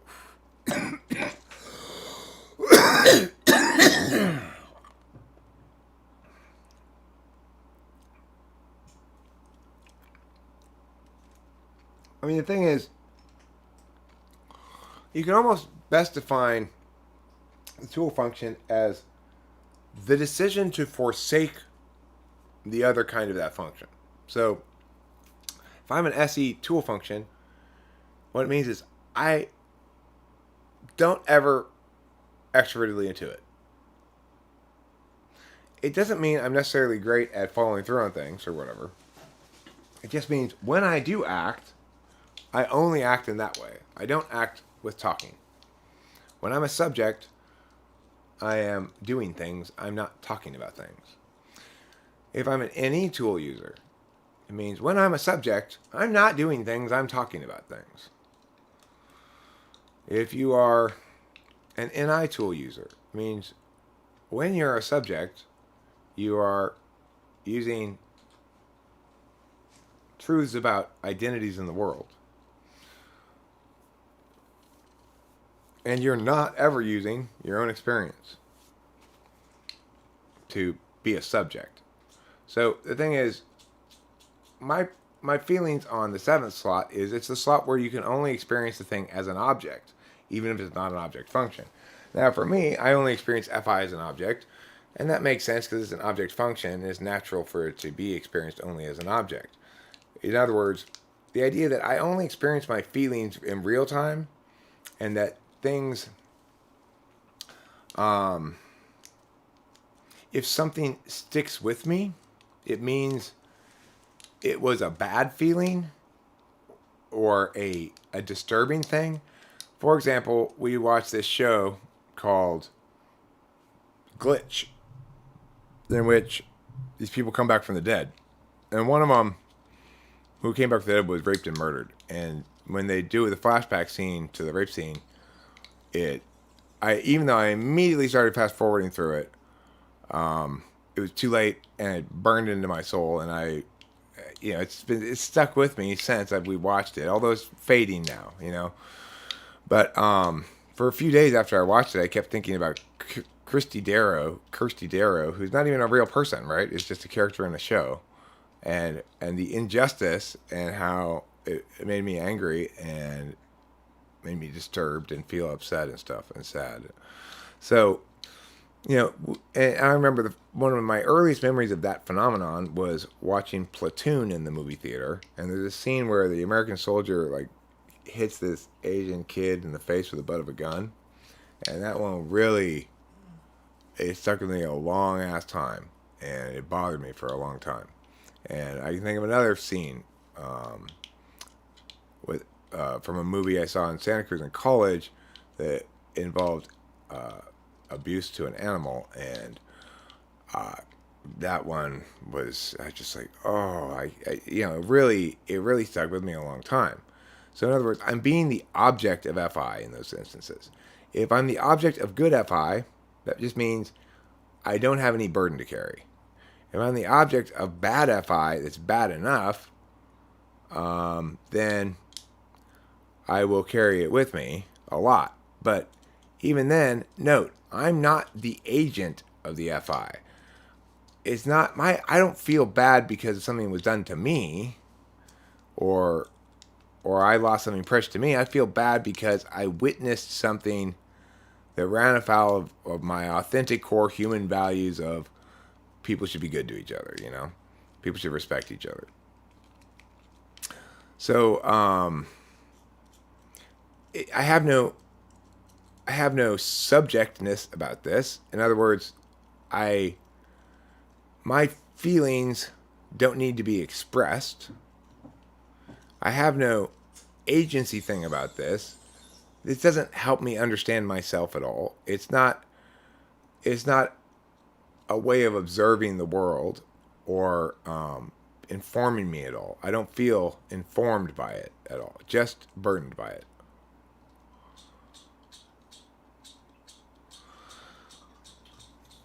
The thing is, I'm an NE Dom, and so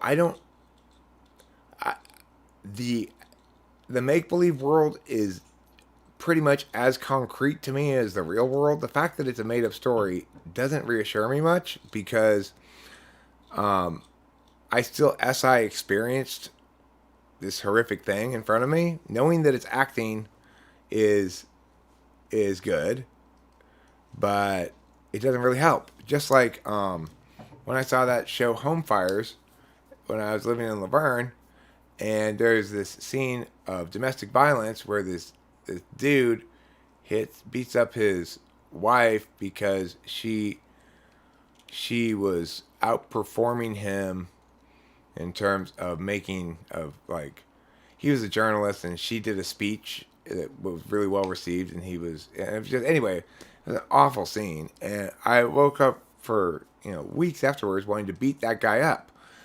That guy does not exist. That was just an actor playing a character of a domestic violence guy. But it doesn't matter to me. I still wanted to beat him up.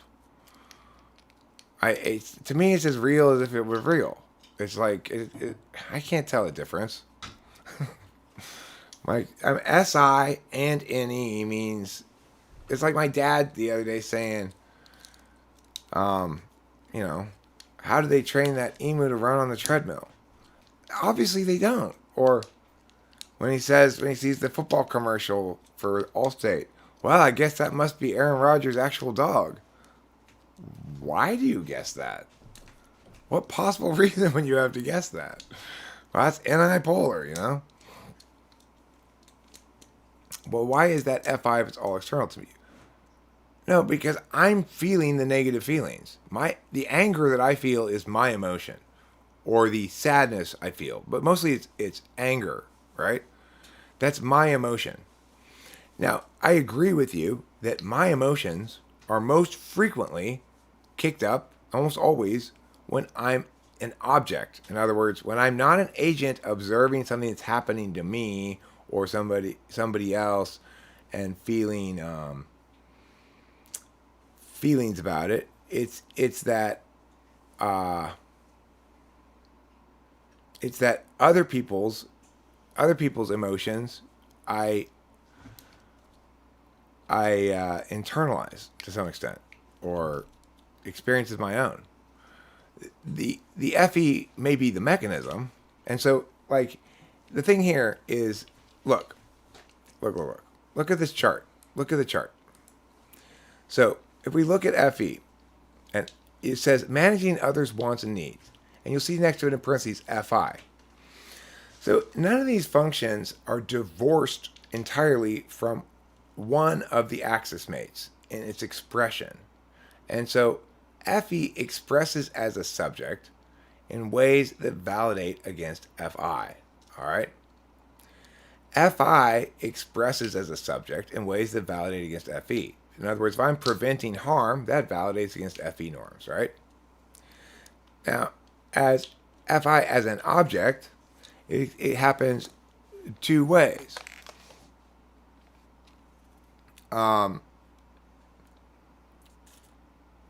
It's someone hurts my feelings. Okay, that's me being an object. Okay, or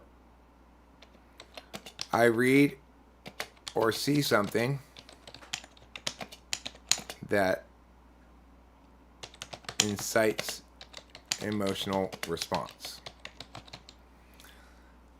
Now, as an agent, this is different, right? It's I know what to choose, do, decide because of how that choice, action, decision, or like determination of a conclusion will make me feel.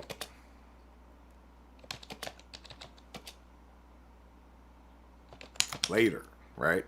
And then it values authenticity. Okay, so now I see nobody's looking at it currently. Now if you look at it, I'll put the link here again. Now if you look at the line for FI, it should make clear why we're having problems communicating. So the thing here is most of what needs to be done with cognitive functions involves being able to communicate correctly about them or well about them. And the problem people have is they don't draw these distinctions, right? So if you look at FI now, you can see that I'm experiencing FI as an object, I'm not using it as an agent, and I'm not using it as a subject. And it's pretty clear, right? And so it's like, okay, no, MJ, being possessed by an emotion, if you experience an emotion that is your feeling, introverted feeling, it may be responsive to, directed by, led by your observation of other people's emotions. In other words, you may primarily attain your own FI by mirroring the FI of others. But that doesn't change the fact that your feelings are your feelings and not somebody else's. FE is an interface function. Okay? So it's a subject function. When you're experiencing feelings, you're not being a subject at that point.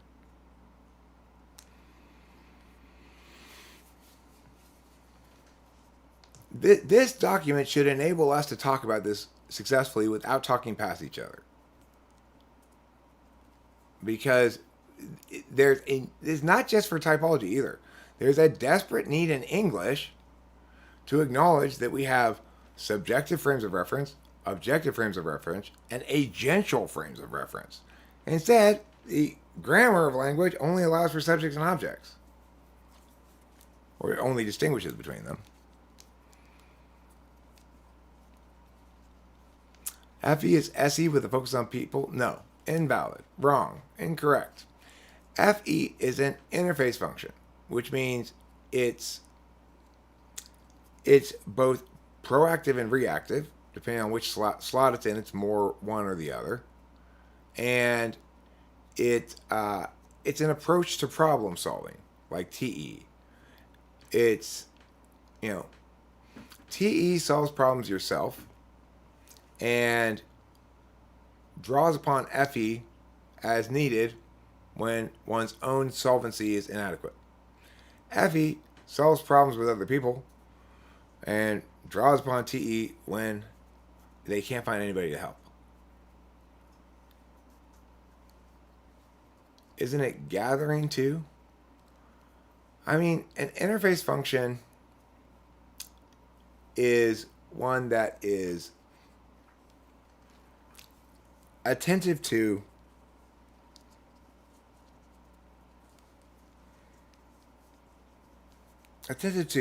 statuses of people and words and physical expressiveness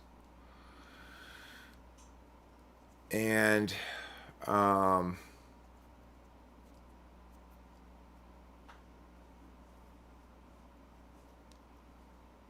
relating your relationships to larger groups, I guess. Something like that.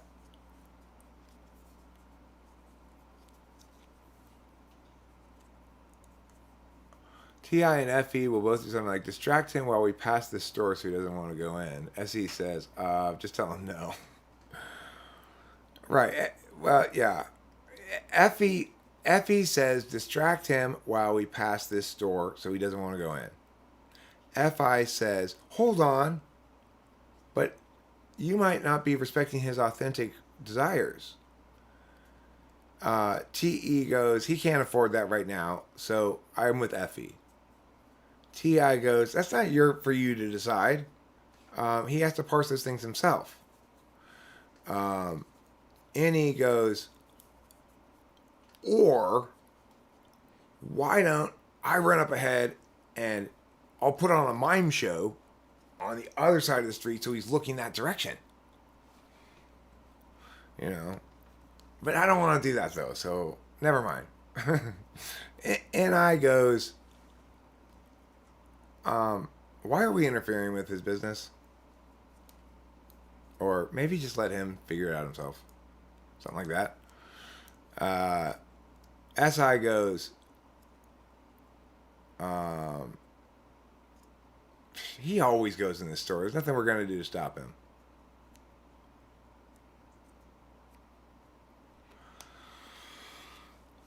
I mean, FI isn't secret feelings. It's just feelings. What's the difference in FI between the ENTP and INTP? Well, INTP doesn't overuse TI. That's the main thing. It's like, look, here's FI polar. I have been spending, since we got back from Indianapolis, I've been spending a lot of time reflecting and coming to terms with my, what I've come to see simply as my epic failure. You know, it's like, we had a really good wedding, but I used TI to say, okay, but this is just tacitly approving of shit getting brushed under the rug, you know? And I had made my videos. The weird thing is, it was an SI mistake and it was an FI polar mistake.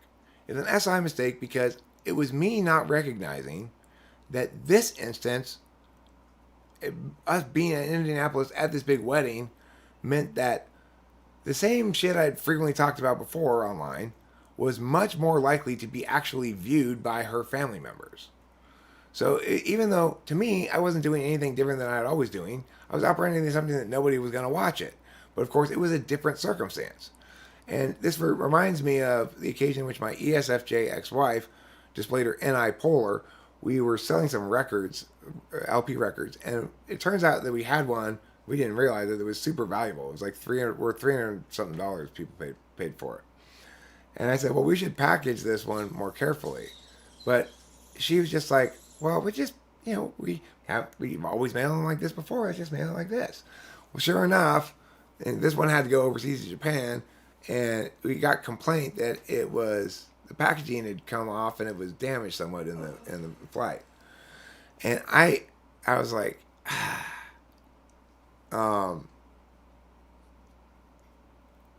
frustrating, you know. So that's NI polar in her case. In my case, it's NI ignoring.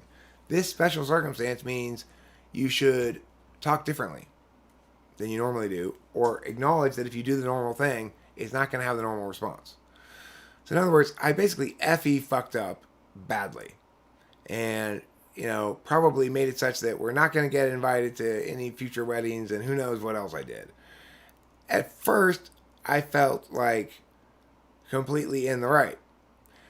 As time has passed, I've been thinking about different elements, like the ways in which Rachel's parents, even though they won't say the words that they should say necessarily, although her dad does, but even though they won't say the words that I want them to say or sit down and be held to account the way I want them to, they still make numerous gestures of like, we're sorry and or we're on your side or we love you or something. Like every time I go to Netflix, I remember, oh yeah, Rachel's mom gave us this for Christmas. And I start feeling bad, right? And then, of course, at the same time, it's tricky because I don't want to outpace Rachel in the forgive and forget department. I'm not the one who was wronged, right? I mean, I was wronged a little bit by her brother when he decided unilaterally that Rachel was moving back into my home without even being willing to discuss with me the timetable. That's terrible.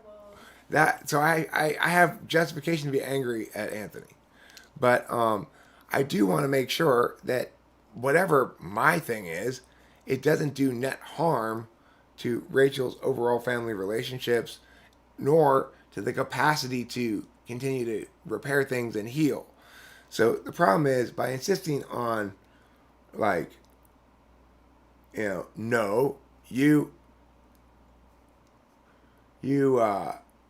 need to do this right, then you possibly destroy any chance of doing it at all, So it's like, the bottom line is, no matter how much Rachel's on my side or reassures me that she's not mad at me or feels wronged by me or something, I nevertheless feel as though I fucked up. I fucked up badly because I was arrogant, I was presumptuous, and self-righteous at a time when I needed to be more graceful than that. So these are the things. Every polar has its harms. Every polar has its catastrophes. And this is FI polars. It takes me a long ass time to genuinely recognize that overall harm prevention may be prioritized over correctness in lots of circumstances. And this is probably one of them.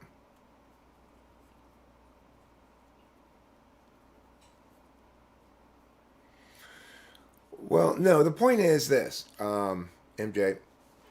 I am absolutely not using it as a subject. So, every attentional manner is attended by the subject. Okay? There is no attentional manner that's not of and from an individual. First, let's remember that. Now, when we talk about cognitive functions, we talk about them as objects of analysis that are independent of anybody's individuality often.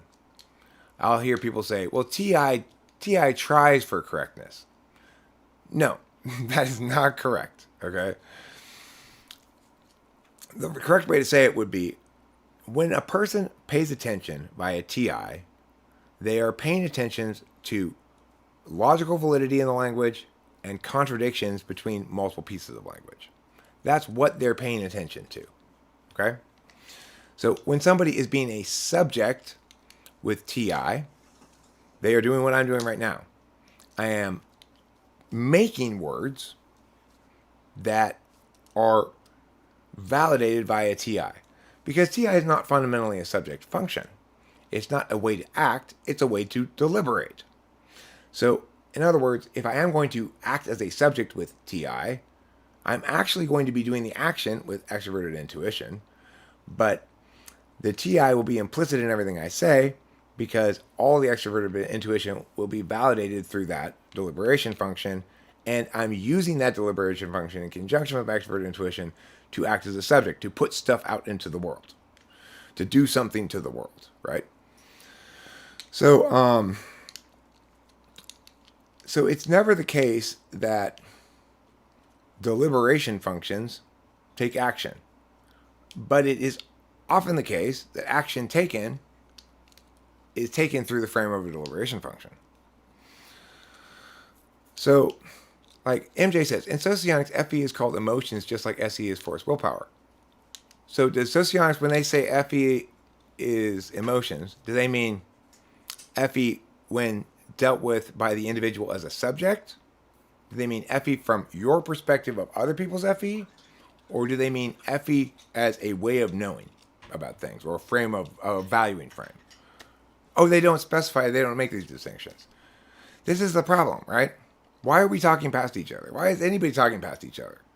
Because there's a failure to understand that we talk about functions in different ways, and if we don't have a taxonomy of that, we're never going to get anywhere.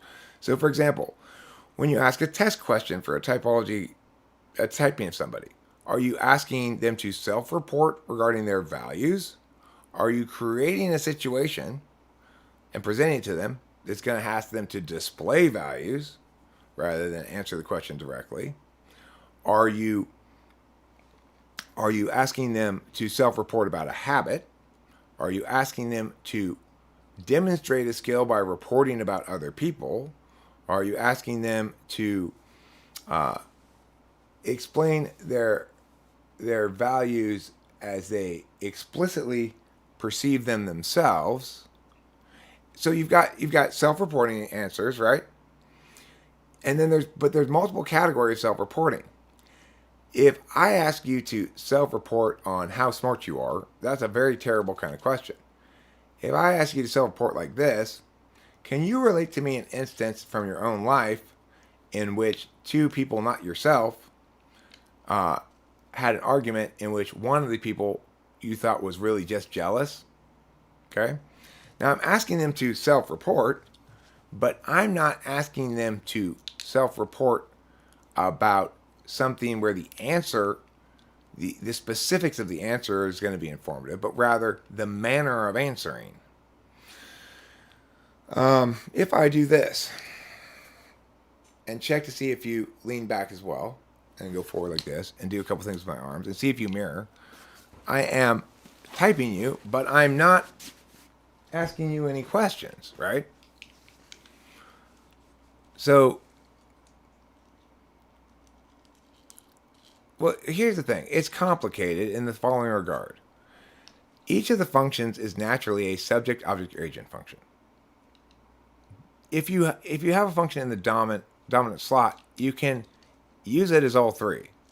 So, as an any dom, I can do the natural anything, which is start a live stream, start talking about shit and answering questions, blah, blah, blah. Or I can use it as an object, which is to say, I can recognize and appreciate somebody else's good new idea and utilize it. I can find,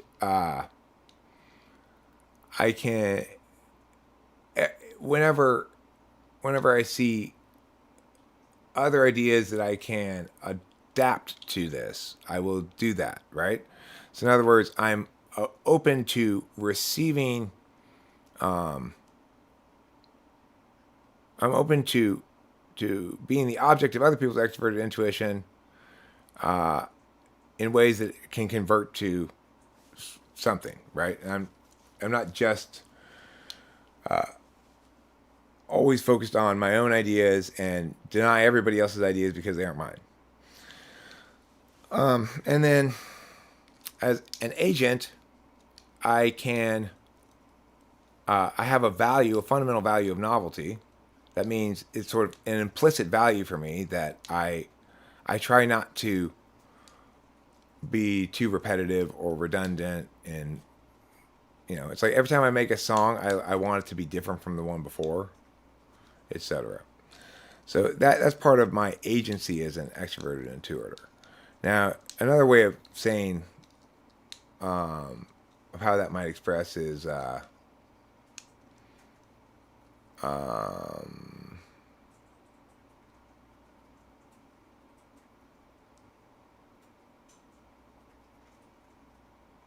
Let me look at the paper. I'm sorry, I lost my train of thought.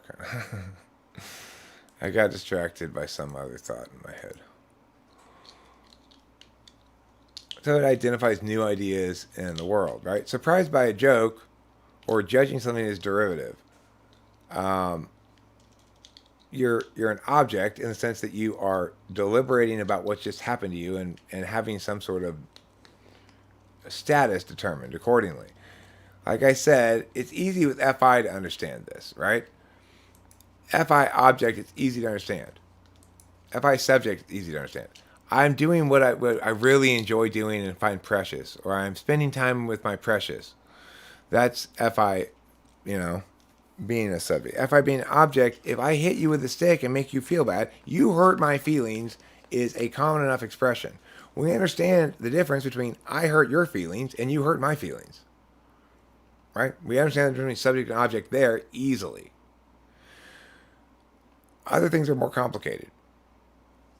They're not as intuitively understood. But FI is the easiest to understand the difference between subject and object. Subject, I'm feeling things. Object, you're feeling things. That's very straightforward. In other words, subject, I'm happy because I'm doing what I like. Object, now I'm not happy because you said something mean and hurt my feelings. Very easy.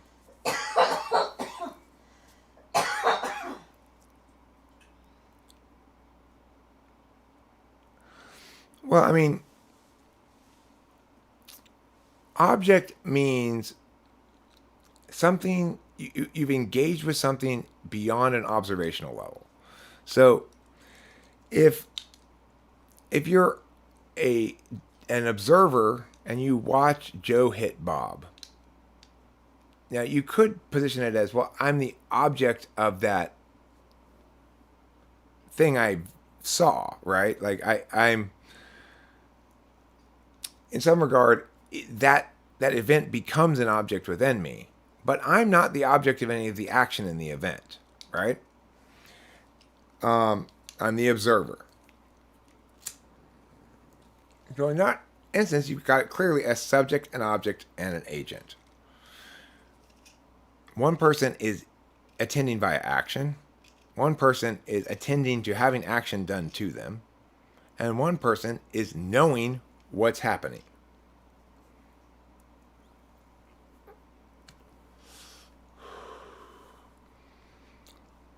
Right, subject, I like that. Object, that person hurt my feelings is more correct than that person hates me. That person hates me is an FE thing. That is about the person's status.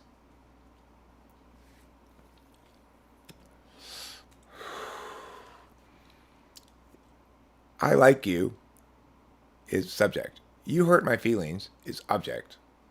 And my, authenticity is important to me, or my feelings are important to me. My feelings are more important to me than being correct. Well, remember, MJ, FE isn't experiencing any feelings right there. It's saying that person hates me. It's establishing the status for the other person. It's saying that person's FI is hate. No, FI gets pissed. FE doesn't get pissed. You might get FI pissed at somebody's bad FE. You might get FI pissed at somebody hurting somebody else, but you're not correct. FE doesn't experience emotions. When you experience emotions, you are experiencing your FI.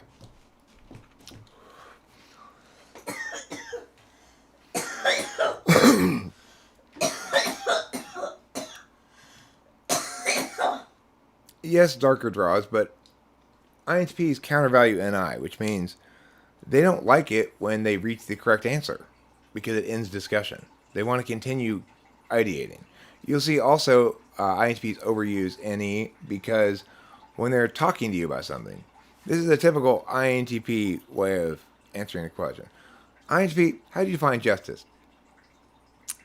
Okay, so justice is... Okay, well, if we're talking about frames of... Okay, So obviously, there's kind of an implicit animal reality that we begin with, right? That where there's a predator and there's prey, and it's not necessarily fair, right? But it is what it is. So we begin by acknowledging that, okay, like human beings, okay, that you're not answering the fucking question. You're giving me a whole fucking lecture on shit, right? It's a bunch of parenthetical going back and forths and tangents and stuff like that. That's overusing NE. Another way you can overuse NE, which INTPs are not necessarily guilty of, but which my dad is guilty of, is to continue to think about what the possibilities are once conditionalities branch. So it's like once we find out the status of A, then we'll know the status of B, whether we're B or C. And then if we're B, we're going to do meow. And if we're C, we're going to do meow or meow. This is in out possibilities, okay? Now, let's say instead it's, once we know the status of A, then we'll know the status of B and C. And once we know the status of B and C, then we'll get to know whether it's D or E. Okay, that's too much to ideate out. You can't ideate out what might go wrong on all those different branches. You just have to wait until the pending status is resolved enough that you can have a set of possibilities that's manageable. So any DOMs know when there are too many open ends for you to ideate out the possibilities of this, and circumstances where it's not the case, where this is framed narrowly enough here that we can ideate out all the possibilities. Whereas any tool, any third, they don't get that.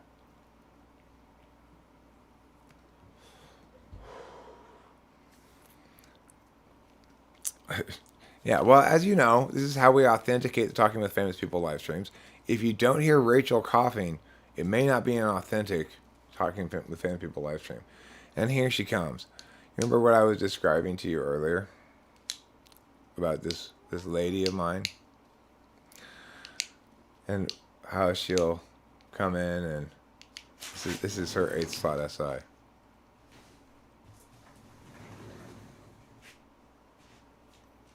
Is that for me? Yeah. Is that the last one? Yeah. You have it, baby. No, I insist. I specifically went outside and got that just for you. That's so sweet of you. You know, I almost wish you had gotten it for yourself, though, because earlier in this live stream I was talking about how if I never cooked, you just eat nothing but Uncrustables and ice cream sandwiches.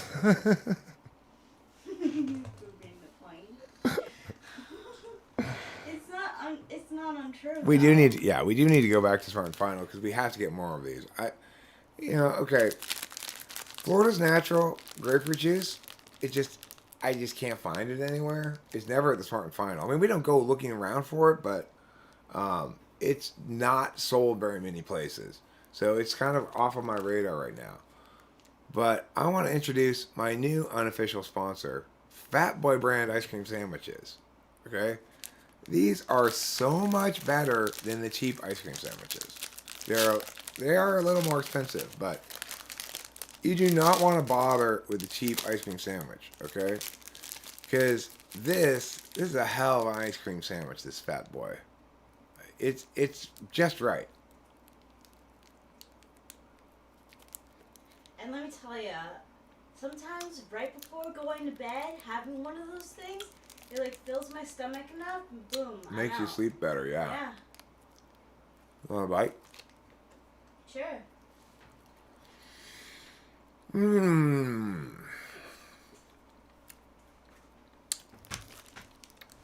So if you're in the market for ice cream sandwich, I would like to formally hereby recommend the Fat Boy brand ice cream sandwich.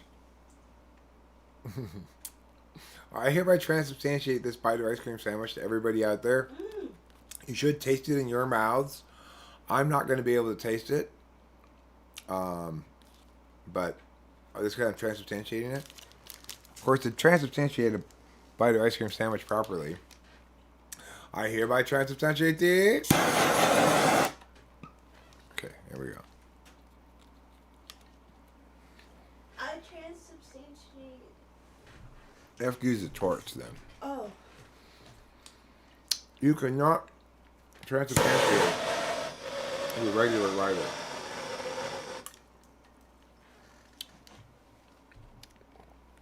You need the fiery flames of Yalor's truth. Here you go, Nova. 5. I want for you, Nova, by that bomb rip.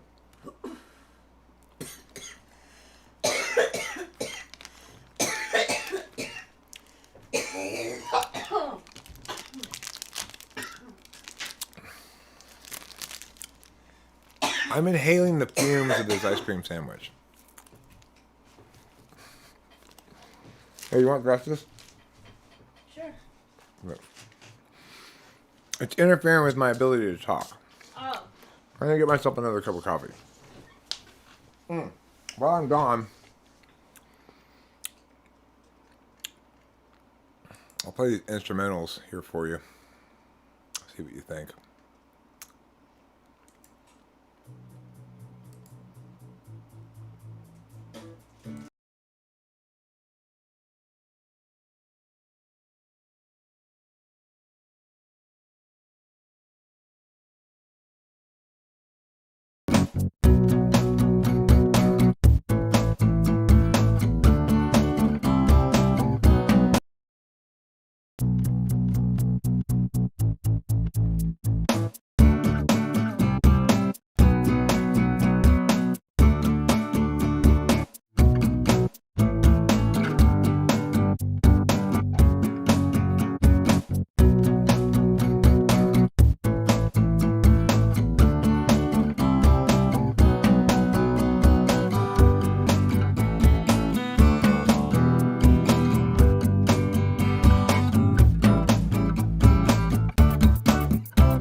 This is the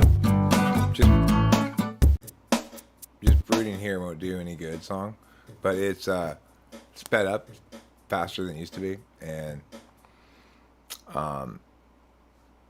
making a couple of minor writing changes to it, I think. But boofing an ice cream sandwich. Now there's a notion that's caught my imagination. You see, Legends Fall, this is what I'm talking about, being able to use NE as an agent.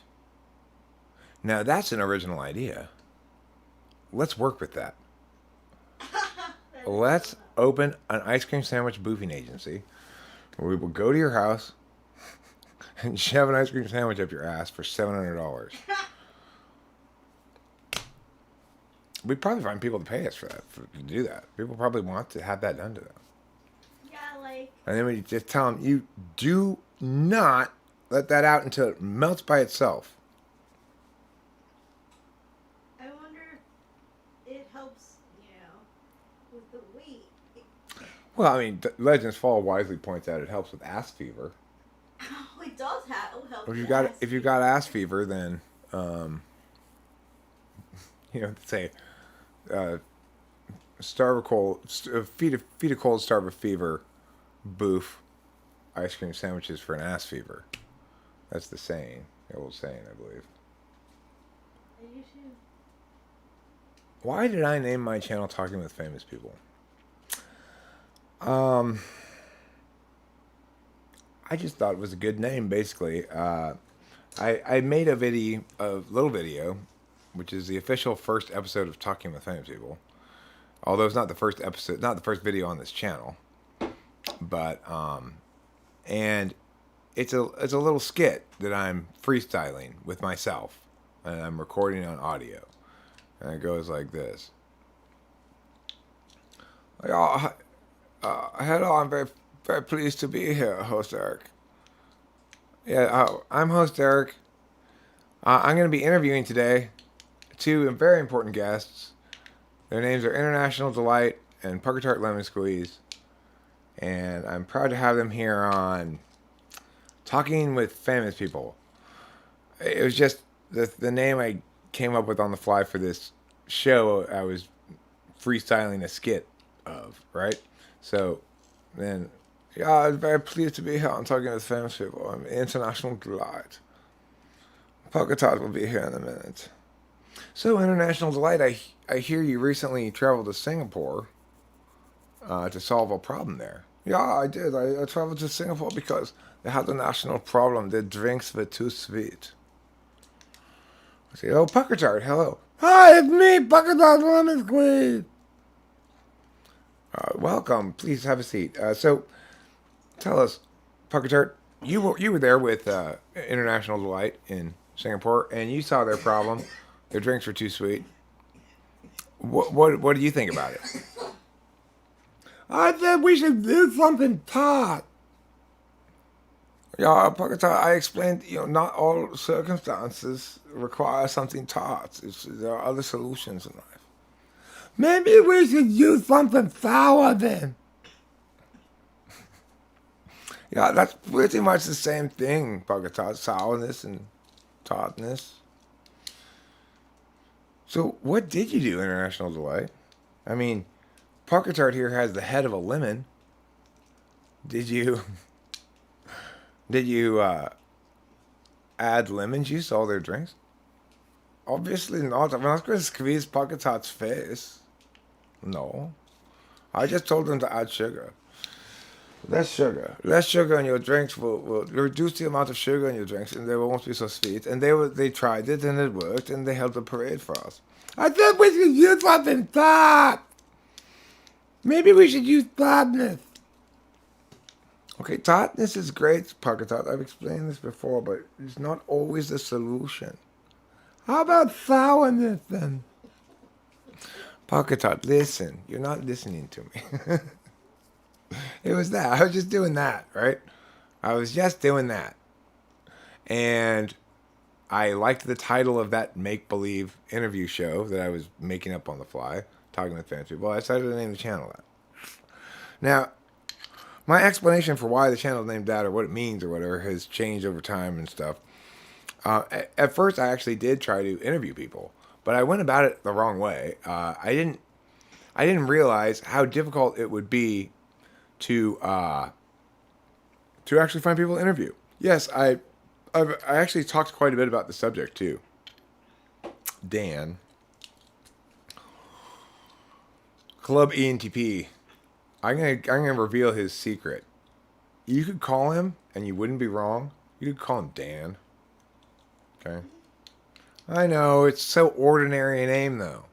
Shouldn't an ENTP be named something like Fandangle Pudding Pants? Well, it just doesn't work. I'm named Eric. Thanks a lot, Mom and Dad. Couldn't you name me Wonder Bottoms or something? my dad wanted to name me Heinrich. Let's stop. It's true. My dad wanted to name me Heinrich, but my Daparu de Crusha. Daparu. Yeah, so anyway, the question, let me go back to the topic of this whole thing, okay? The topic. All right. Well, Aga, listen. Me and Rachel, probably next month, are going up to visit with Dan in Washington. Why don't you come too? Then there'll be 3 NTPs there. And we could get that girl I typed the other night from that family who's going to be she's going to be a freshman at Oregon State. She's an ENTP too. We can get her to show up.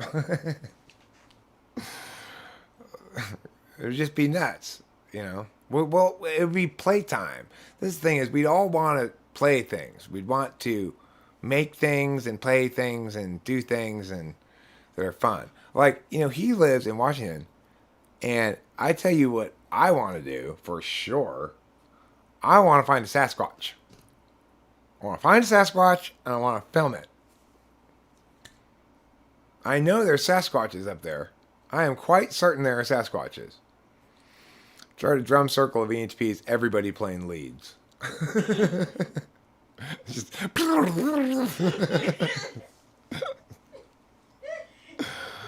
I believe in Sasquatch, okay? I'm just gonna come right out and say it. Earlier I said I half believed in Sasquatch. I 90% believe in Sasquatch. I'm pretty sure there are Sasquatches. Although I think they should be called Sasquai if they're plural. Sasquatch for singular, Sasquai for plural. That's good grammar.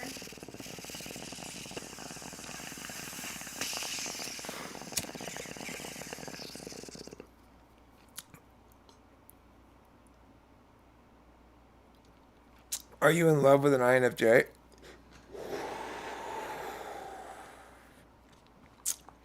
The thing about INFJ ENTP love is that, first of all, let me just say, there are 2 conflicting notions on this. Kersey says, we're the golden couple. Socionics says, it's a mirage.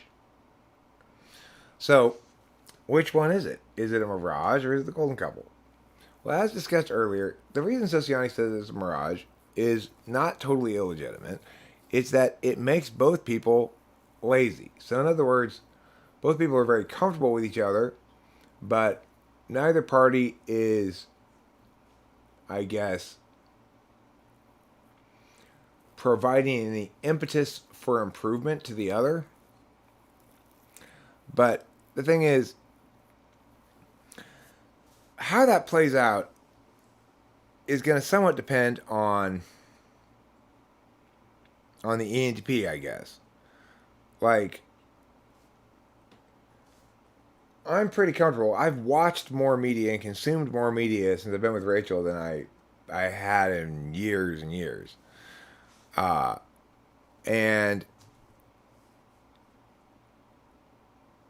I wouldn't say that I'm ultimately less productive. I think some of the best things I've made, at least for the YouTube channel, are kind of recent stuff.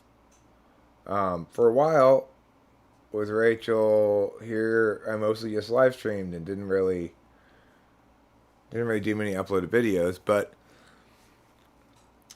I mean, ultimately, we're each responsible for our own motivations. You know, it's like there's nothing inherently wrong to be motivated to relax and play. This has something to do with Enneagram as well. Rachel and I are both Type 7 Enneagrams, and which means rule number one: don't interrupt my play if possible. You know, and we both respect that. Sasquatch versus Yeti match to the death. Who wins? Clearly, it's a matter of who has home field advantage. Whoever has home field advantage wins that. If it's in the snow in the Himalayas, Yeti wins. If it's in the woods in Washington State, Sasquatch wins. What if it's on a what if it's in the octagon, an MMA match? Well, then I don't know. I'm not sure. I guess it would depend on the individual Yeti and Sasquatch. The larger of the two would probably win. The older, the more experienced. If it's a girl versus a boy, I'd presume the boy would win. Unless the girl's a lot older than the boy. These are all really good facts to consider. Yeah. But of course, the real question is, who would win between Sasquatch and a ghost? A poltergeist. I think the poltergeist would win because, unless the girl's protecting, oh sure, yeah, if it's a mama Sasquatch, and in order to make the mama Sasquatch fight better, she's chosen to have her children Sasquatches hang out in her corner, so she always feels as though she's between the enemy and her children. Then a male Sasquatch better watch out. You know, these are my young. She'll say, "Stop threatening my young," and the male will be like, "You brought them here. Why don't you leave them at home?" I'm irrational with hormones, and then. Pew, stop contributing to my postpartum depression. Pew, pew. Like that.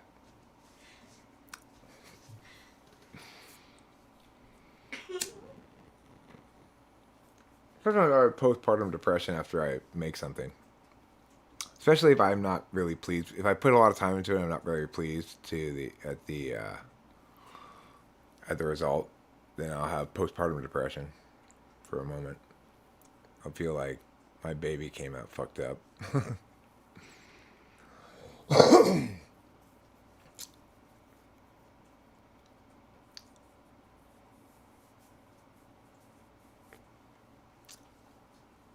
Okay, so there's a couple other things I wanted to talk about. I did talk about my Society for the Debunking of Flightless Birds. So that's important. I got that off my chest. Oh, I should mention Rachel and I are starting a couple of new organizations. The database of IFOs, that's Identified Flying Objects. Yesterday, we identified a number of planes, a couple of helicopters. I saw the moon, some stars. There's also a planet I noted. Venus, I believe it was. I mean, it definitely was. I saw actually on the internet a thing that, like, I guess you'd call it a meme, that showed the moon, Venus, and a star, and said, "This is what you'll see on the horizon these days if you're in the northern hemisphere," and it looked just like what we were looking at. So, those are some of the identified flying objects. We saw what appeared to be a mockingbird, and there was a very large bird we saw. It had to be a big ass hawk, or maybe even an eagle, or like a pelican or something, but it didn't look like a pelican. We don't get those that far up here. But anyway, A seabird? could have been, but they usually don't come this far inland, Yeah. but it could have been. So the point is, wow, how much easier is it to keep track of identified flying objects than it is unidentified flying objects? We were able to identify all of the flying objects that we saw. It was really easy. Whenever I've gone out and looked for unidentified flying objects, I've always failed. But yesterday I thought, I'm going to switch this up. I'm going to look for identifying these flying objects. And it was easy. Now, of course, that leads to another class of objects, which is what we call ILOs, identified landed objects. We have to establish that because last night I pointed out a couple of lights in the sky. I said, Rachel, do you know what those are? Is that an identified flying object? She said, I don't know what that is. That's not a flying object at all. That's the top of the mountains. Those are lights on top of the mountains. And therefore, we had to create the class of object identified landed objects. So if you'd like to join any of my new 3 clubs, the Identified Landed Objects Database Resource Consortium, or the Identified Flying Objects Database of Successful Identifications, or my most important organization, Society for the Debunking of Flightless Birds, then please mail $49.99 to me via PayPal, and I will send you an email declaring you an official member. Okay? You PayPal me $50, put in the note, I'd like to join the Society for the Debunking of Flightless Birds. And then I will say your payment's been received, and this email confirms you are officially now a member. I tell you what, I'll make a digital badge that I'll include in the email for you. It says member, Society for the Debunking of Flightless Birds.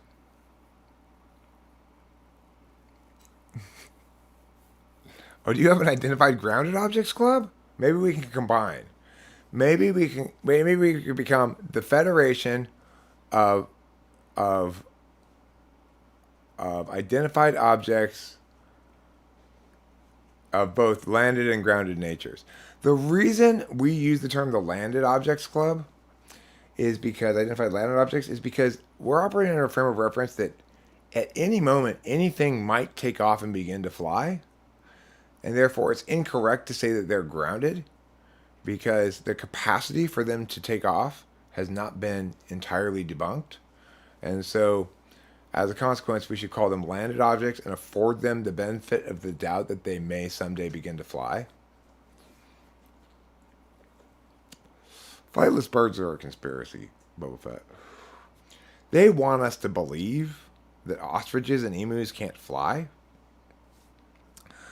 But if you look at some of my research into this matter, and some of these photos I've taken, you'll see objects in the sky that I think any objective person would objectively say most likely it's super possible that it could be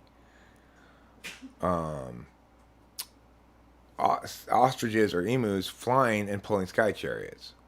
Now, a lot of these unidentified flying objects that people are attributing to aliens, I think we've got a much more terrestrial explanation. It's, you know, the dominant elites, their cabals, they, around, you know, sometime in the middle of the 19th century, locked down and started spreading this disinformation campaign that says emus and ostriches can't fly because they wanted to retain the power of those birds' flight for themselves. Obviously, it's not aerodynamically possible for emus or ostriches to fly, which means something mysterious is going on there, right? Now, they don't want everybody to know this tech. If an ostrich can fly, then obviously there are better ways to get around than airplanes, because right now airlines are all streamlined or whatever, but ostriches can fly much faster than an airplane, and they're big round blobs of bird, you know?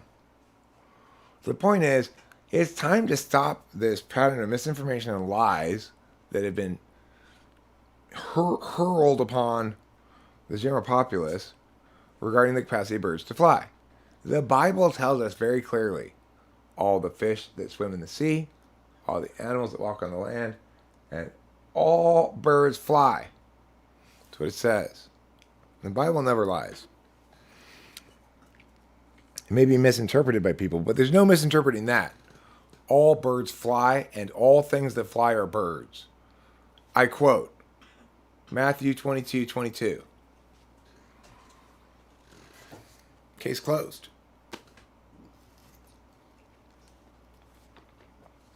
People say the dodo bird is extinct. It's not. I've got 3 photos. It's kind of well, you can kind of see what it is, kind of a blurryish, grayish shape in the corner of the photo, but it's clearly a flying dodo bird. I mean, it's super possible that it could be. I'm watching this, that show, Paranormal Caught on Tape.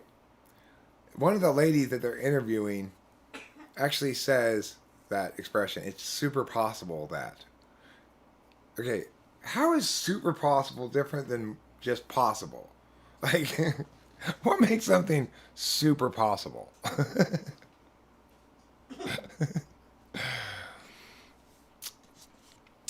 You know what's cool, Winston's mom, is there's this cartoon called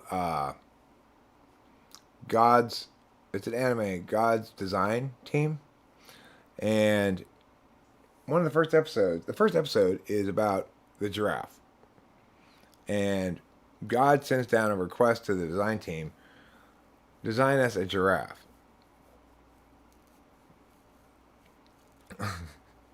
Almost likely. It's almost likely.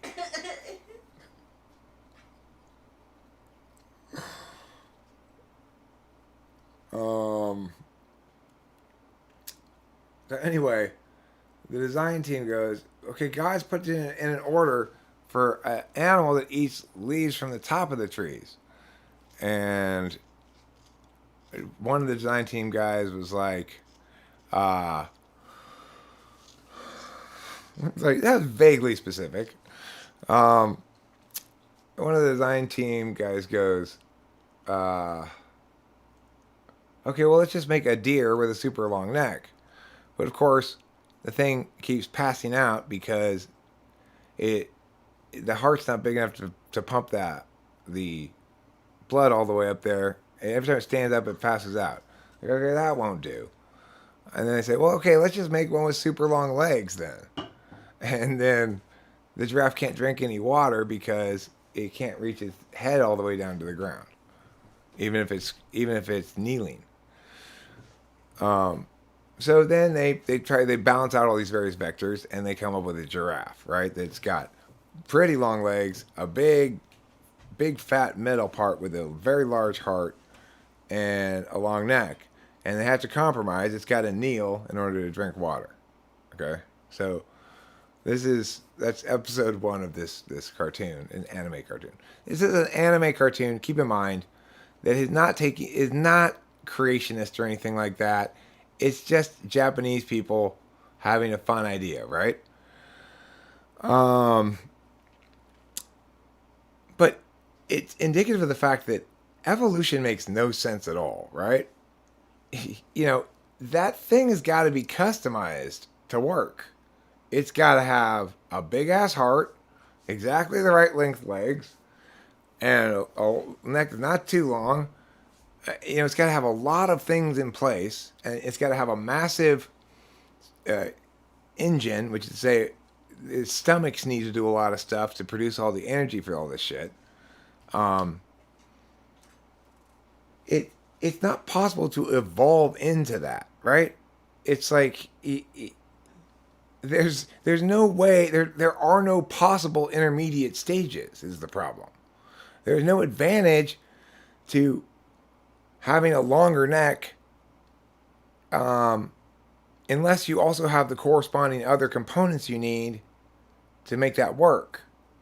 So it's like, it makes absolutely zero sense to think that creature was is the result of change over time from some other species. It's like insane.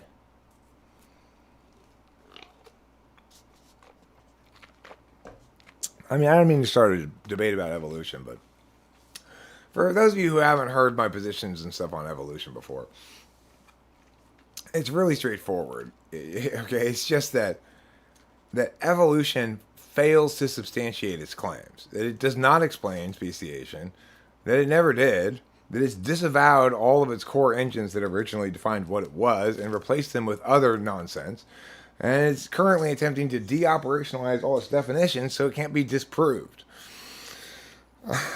I mean, and note, I don't have an alternate half, okay? I'm not a creationist, none of whatever. I just think I'm just a guy who expects people who make claims to make good arguments. And evolution is not a theory. It's a collection of anecdotes and wistful notions.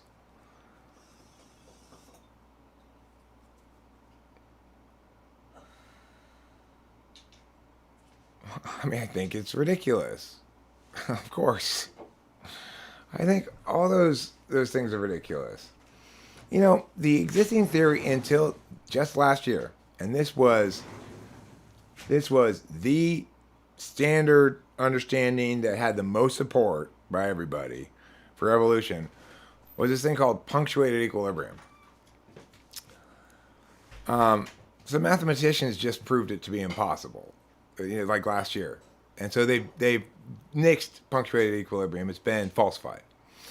So now they just don't have any explanation. I mean,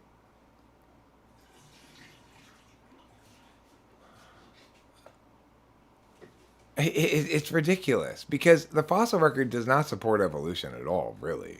The branching fossil record suggests something like evolution, perhaps. But if you look at the time frame and stuff, it's ridiculous. It's like 40 years, 66 million years ago. There's about a 10 million year period or something when we went from one or two species to all the species, and then evolution stopped. And punctuated equilibrium's explanation was, well, there are periods of time when evolution goes at hyperspeed, and then once everything reaches genetic stasis, it stops. This is not an explanation, of course, of anything, because there's no explanation of why the mechanisms go at hyperspeed. There's no explanation of what makes them stop. There's no explanation of how a species genome decides it's reached stasis, What doesn't the ENTP find ridiculous? Things that aren't ridiculous. I mean, the thing is, I do like to highlight things that are commonly believed to be true, but are false. I am, in that regard, kind of an iconoclast,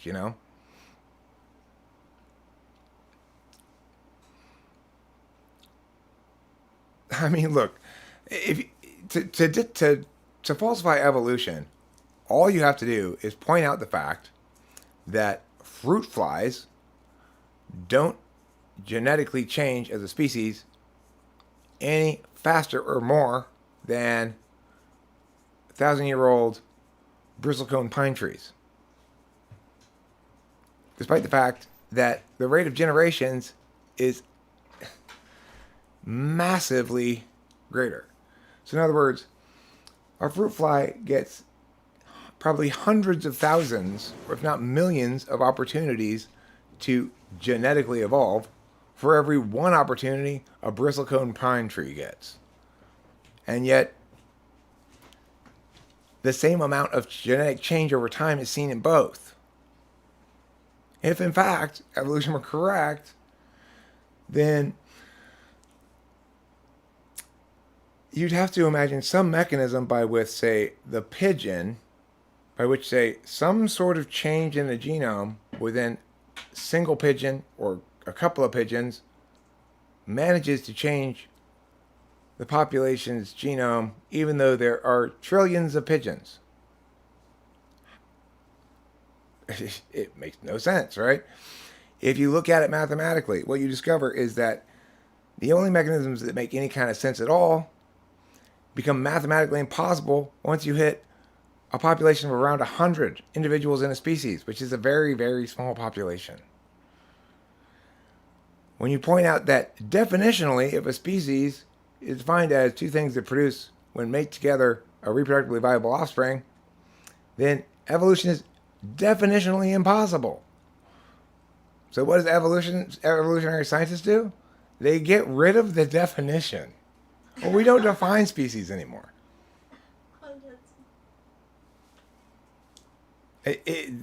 How can you not find this ridiculous? I've talked to an evolutionary scientist and asked him some basic questions about this shit. And this guy who studied evolutionary science in college, right? He couldn't answer any of them. And at the end of this conversation, he said, "Look, you just don't understand. There's a rhythm to things." What? That's we collapse down to that. Fruit flies are plenty successful. Yeah. And unchanging, despite the trillions of generations of fruit flies since humanity has kept track of things. Yeah, it's so true. They're very successful.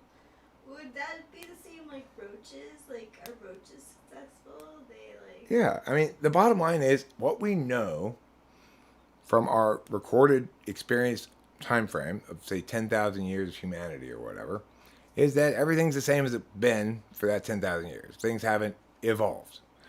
Now, you might say, well, but 4 billion years, Eric, is a lot longer than 10 million. 10,000.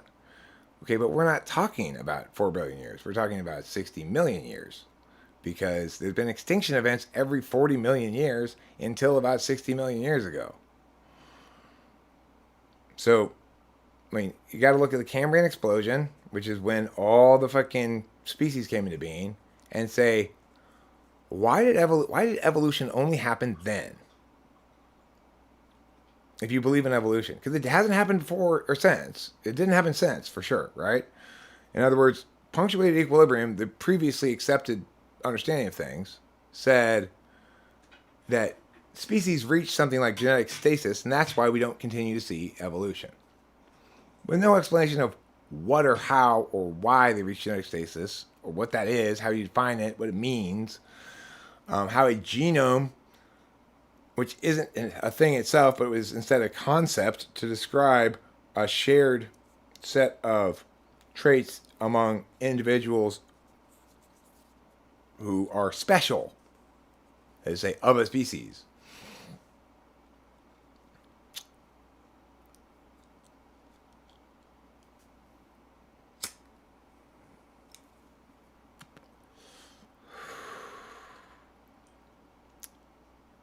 Okay, the nitrogen in our DNA, the calcium in our teeth, the iron in our blood, the carbon in our apple pies were made in the interior of collapsing stars. We are made of star stuff. Okay. And how come the star stuff that I'm made of is formed into the form of a human being who's talking to you now and not a rock? Why am I a human and my cat's a cat? And cats always remain cats. No matter how many times you breed them, you never get non-cats come out. If you do get non-cats come out, they die right away because they're all messed up. Really great questions. It's because everything we know about genetics tells us there's the opposite of evolutionary pressure, right? In fact, there's a continual pressure back towards the evolutionary mean. If you take all the different breeds of dogs and you let them go wild and just mate with each other and live and die and blah, blah, blah, blah, blah. Yeah, Club ENTP, my pleasure. I enjoyed receiving your email because obviously it's like high five, other golden couple.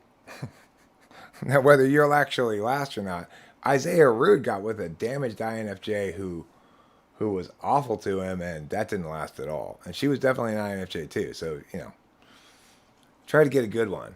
You try not to get one who's really, like, spiteful. Your dad says you're ENTP, but you're not. Your name's Pooh Remixes. That's a pretty ENTP name. No, they haven't. That's the thing. Cats haven't changed a lot because of humans breeding them. I mean, yes, it's true. You've got some kinds of cats that are more friendly, more like dog-like in their personalities than other kinds of cats. But they all have furs and whiskers and eyes and meow and ears. And, sometimes you get a hairless one or something. They're all variants of what's clearly a limited amount of plasticity within a species. Yes, every individual has an amount of plasticity, and there's also plasticity within a species. So, in other words, I can, by working out, make my muscles bigger. So look at my big muscles, right? But I can't, by flapping my arms, make myself fly. There's a degree of plasticity that's within the species, or that which is special, and that which is special constrains the individual to certain things as well.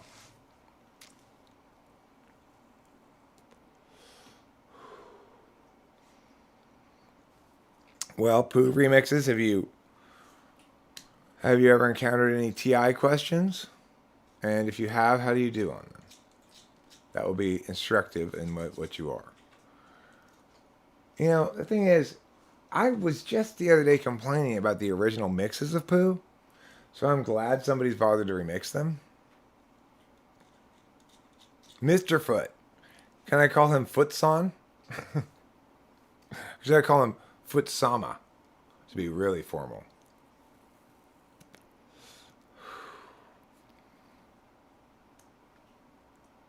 See, I think people are trying to attract Bigfoot the wrong way. What if, instead of trying to chase him, making him want to be more private, you try MJ's approach. You go, boy, I sure am having a lot of fun filming over here. And see if he comes that way. Has anybody tried that? Well, the functions in the parentheses are indicating that when you're acting like that, you're displaying the aspect of the function that links to that one of its axes. So in other words, you're SE Dom. That means you're on the SENI axis, the SESI axis, and the SEN axis, any axis. All four of those things are defined by your first function. So this explains how those link. It says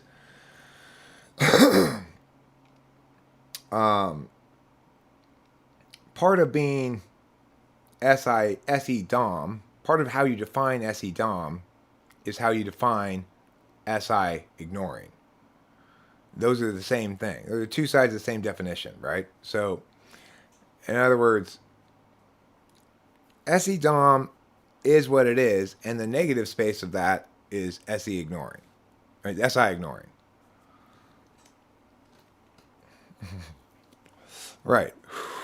We do need to make sure that, number one, always film in as low resolution as possible. Number two, never use a tripod. Okay? Number three, always be running towards or away from something when filming. That way, it'll never be clear what you got, and I'll be able to convince everybody that it's actually flying ostriches pulling a sky chariot. Are there ever people in the sky chariot? I think it's more ostriches. Oh, it's ostriches. I think Sky chariot. yeah, but it's the more important ostriches. The more important ostriches get to ride in the sky chariot, Wow. and the less important ones get to pull it. And of course, there's a bit of a, I guess you'd call it a race war between the emus and the ostriches. So it's like, it's considered extremely insulting to emus if an ostrich tries to get them to pull their sky chariot, and vice versa. Like, you will never catch emus pulling an ostrich in a sky chariot. You'll never catch ostriches pulling an emu in a sky chariot, because they both think the other one should pull them.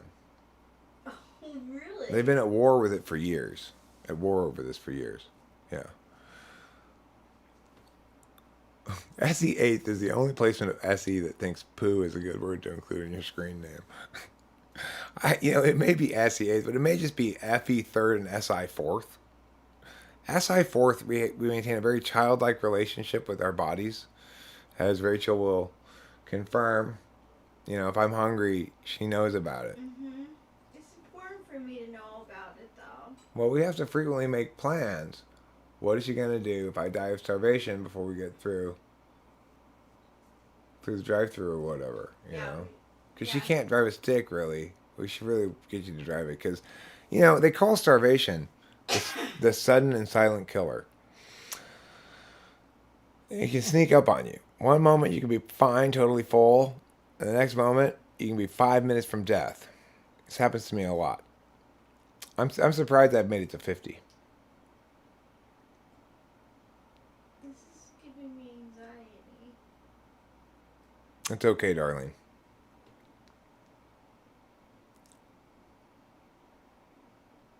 Sleep deprivation or starvation, which is worse? Starvation, for sure. Like, I really feel it when I'm hungry. Sleep deprivation is more of a is a bigger problem, I guess, because it affects my mood in ways that aren't instantly solved. So it's like, yesterday Rachel and I were driving down to get lunch. I still wasn't hungry yet, but I figured, okay, it's lunchtime. And then I was fine. And then we're about, 5 minutes from the subway. And all of a sudden, I'm just about to die. Oh my God, I'm so starving. It's good, though, that he lets me know because we work as a team. We get him through it. Yeah. And so, it's like after we got the subway, I sit in the car outside the subway and I eat half a sandwich before I can do anything else and drink some soda. And then I wait a minute or two and I feel better and I'm feeling like myself again. If I'm in sleep deprivation, the problem with sleep deprivation is it doesn't necessarily mean I'm going to be able to sleep right now. And it's harder to solve. So, for me, starvation occurs because I didn't eat breakfast and it's lunchtime. It not occurs because I'm not eating for a whole day or something, right? I have a very high amount of calorie intake I need, just to sustain myself. I don't know why, but for whatever reason, I've always had a super high metabolism, and I've always needed to eat a lot of fat and protein and stuff like that, and carbs and everything like that. Aga Onman says sleep deprivation is worse. Watch Lewis Howe's podcast. Well, I don't doubt the sleep deprivation is worse, but what I'm saying is it's less acutely painful to me. So, it's like when I'm sleep deprived and not feeling very emotionally good, then it takes me a while to realize that I just need to sleep. I tend to look for NI reasons why I'm sad rather than SI reasons. But I don't get too sleep deprived anymore. I used to get a lot more sleep deprived. And you used to really see my moods change through the month. Like, I start off like super, hey, and then like a week and a half in, and I'd be like, fuck you. But one of the nice things about being in this Mirage couple, I guess, is it's tended to make me. It definitely has made me more restrained in my amphetamine consumption. You know what? Like, I'm not thrilled with the name Mirage, but I feel that at this time in my life, being 36, like, I'm not really, like, looking for a life where I'm doing a lot of stuff. Right. That's the thing, is this is exactly the right relationship for me and Rachel, both, personally, as well as being typologically compatible. I'm not looking for utility either.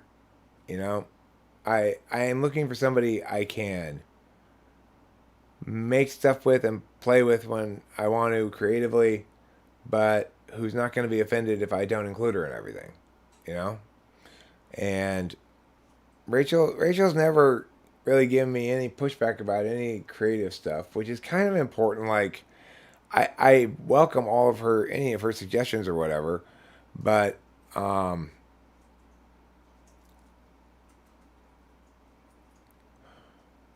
you know, it's like once I start doing something, my 8 slot SE is going, and I don't want it to be interfered with further discussion necessarily.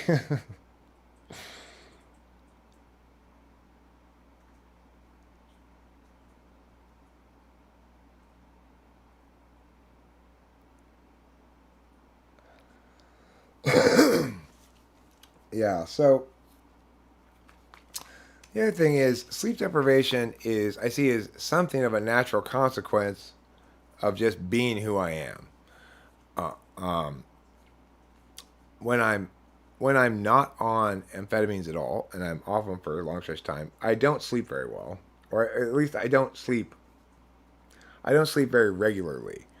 Um, I I encounter the same kind of sleeping habits I do when I'm on Adderall, except they're less predictable. And uh,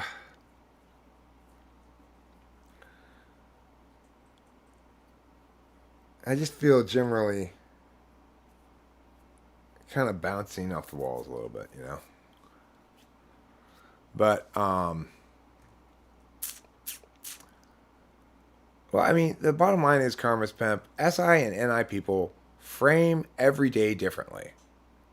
When an SI person gets up in the morning, they have within them at least the capacity to, depending on whether it's 1, 2, 3, or 4, to go, okay, this is what I have going on today. I'm basically living one day at a time. I'm planning this day ahead of me as a set of experiences. I know I gotta type somebody at 10, and then, I'll probably be hungry, so maybe I should go get lunch, and then blah, blah, blah, blah, blah, okay? And then the extent to which you're loyal to that, which is going to be linked to how often you repeat it to yourself, and whether or not you repeat the same thing or deviate from it. So some things in my schedule I can't deviate from. Those are the things I tend to keep track of. Like, I know I've got a typing at Mia, and I've got to work with my debater at Mia. In that case, I'm going to say that stuff to myself starting yesterday, and from when I get up to this morning until they both have happened. And then even afterwards, I'll be still checking and going, yep, okay, that's right, I did that already. And then I move on to the next day. So that's about the extent of my SI, though, and how it works is I intend these things that I have to do that are public tasks. Like, I have to meet, like, somebody's expecting me to be there, and so I better be there, right?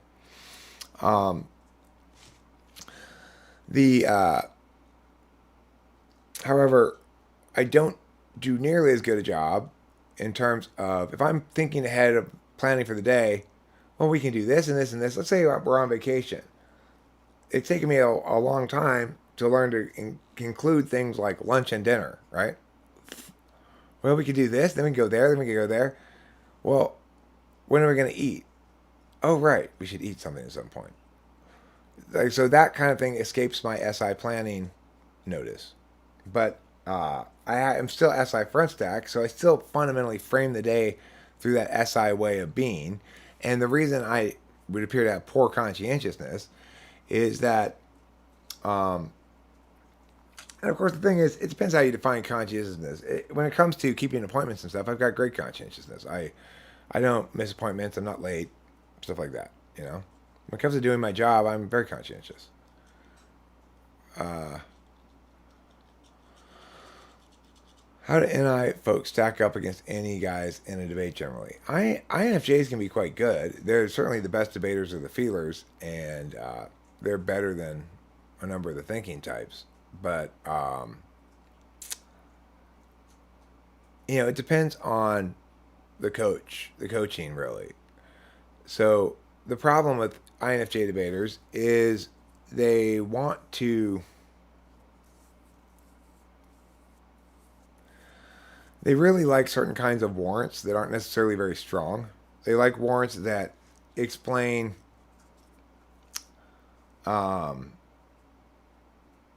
like what upholds the common good, what upholds the social welfare and stuff like that. They so you gotta coach them up. They crystallize really well, but they sometimes miss the it's like they don't have the rapier precision with argumentation that the NTPs do, but they're better at crystallizing, and crystallizing is really important. So it's like they're best suited for public forum where you get more lay judges, and crystallization is even more important. They're not as good on the flow as NTPs, but they can be quite successful. So crystallization basically is, okay, so to sum up why I should win this round, I've won this key point, this collapses this, they've lost this. Under either framework I win. I went under this framework like this, I went under the framework like this, and it's all on the flow in front of you, Judge. Vote for me. Like being able to do that is that's an NI skill, and it's something that the NTP debaters have to learn. I learned it in debate, and I've learned it as a debate coach. I've learned how to be a subject NI person, to turn what I want to say into a crystallized nugget because of time limits. If I don't have time limits, I don't do that. My popular videos recently, the ones that have been a little bit more popular anyway, those nutshell videos, the reason they're good and people like them is because of an artificial time constraint that forces me to NI. If I didn't put that artificial time constraint there, if I didn't say, okay, Eric, you're limiting yourself to 90 seconds, then it wouldn't be good. Or it wouldn't be as popular because I don't naturally NI, but I know how to force myself to because of debate. Now, I think what I'm going to do is draw this stream to a close by playing some songs on the musical guitar. The musical guitar is like a regular guitar, except more musical.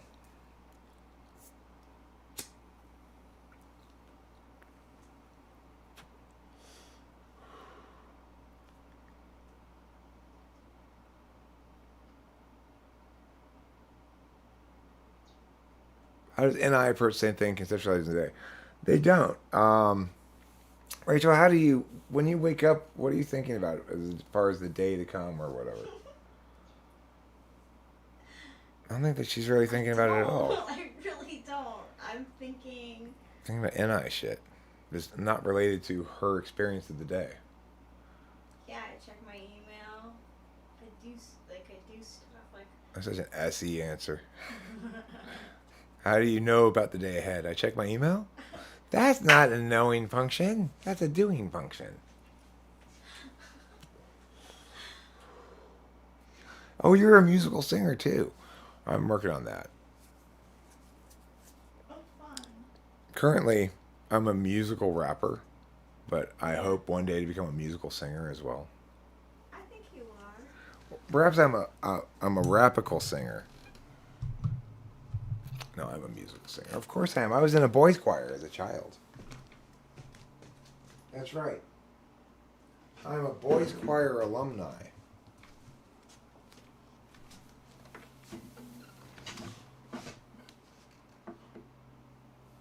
And was Jerusalem builded here? Picture me at like 9 years old, okay? Just imagine, visualize my face, no beard. I'm 9 years old.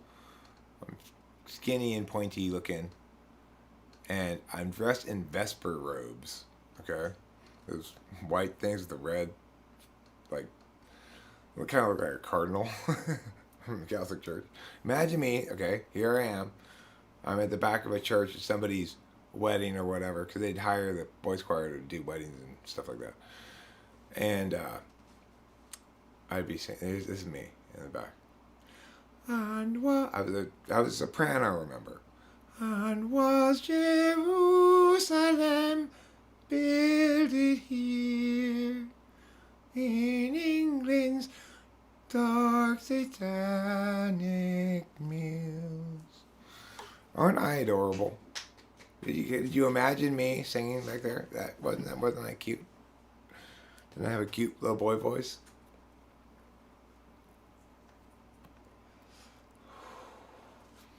What? You couldn't picture it?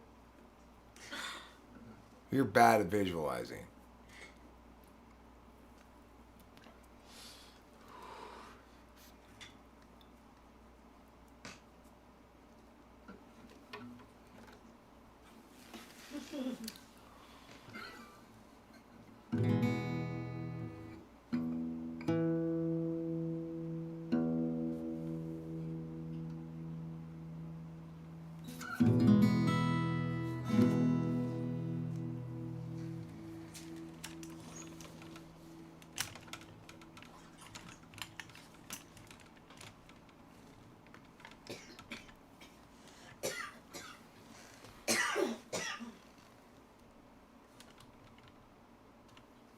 Okay.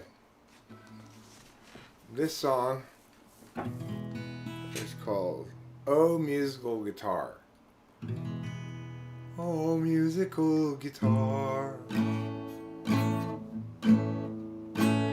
with your musical notes,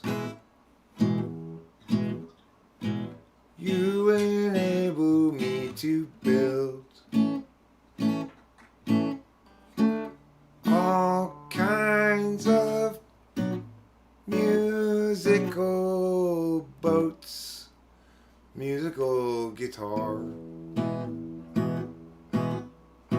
help me sing a song. And if you are willing, with your strings so bright, you can sing along.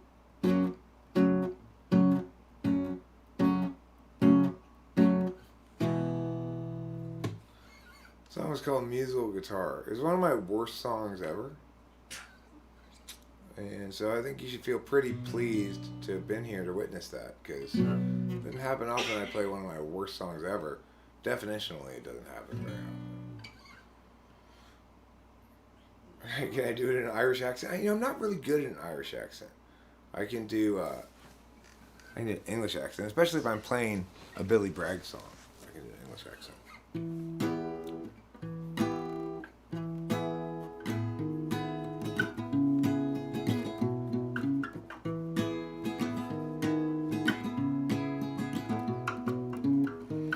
It may have been Camelot for Jack and Jacqueline, but on the shag of a highway filling up with gasoline, Fidel Castro's brother spies a rich lady who's crying over luxuries, disappointments, so he goes over and he's trying to sympathize with her, but he thinks that he should warn her that the third world is just around the corner.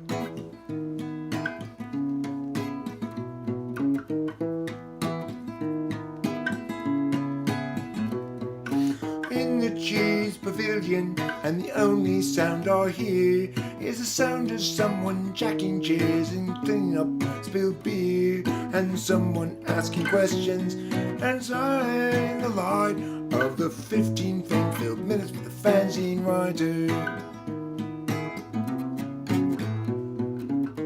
I sound like Billy Bragg.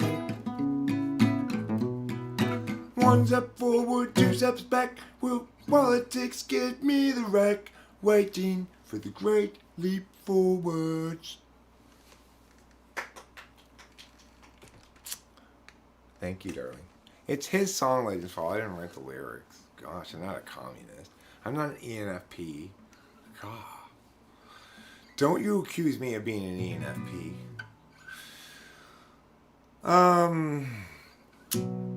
It's a very cloudy day in Los Angeles, and today we're out of time. That rolls past, trouble's still to come. The day is nearly done. Will someone buy us some more time?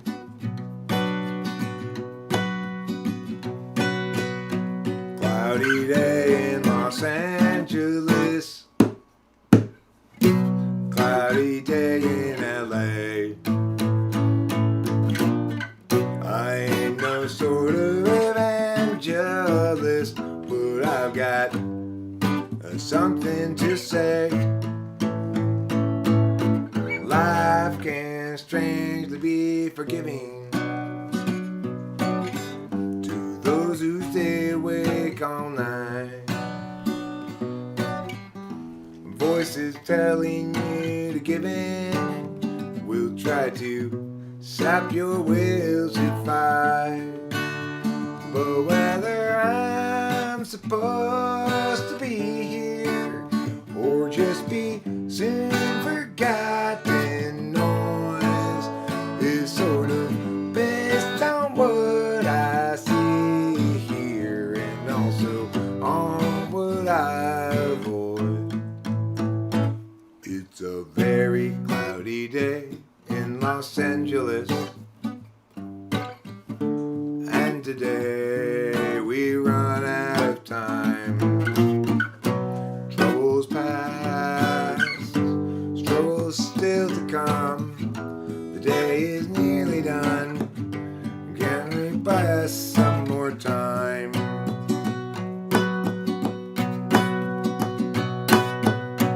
Cloudy day in Los Angeles. Cloudy day in LA. I'm no sort of evangelist, but I've got something to say. Something to say.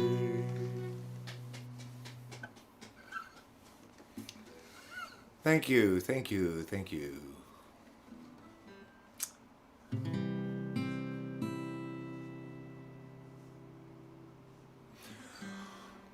Every life lived reaches a time when the road splits in two.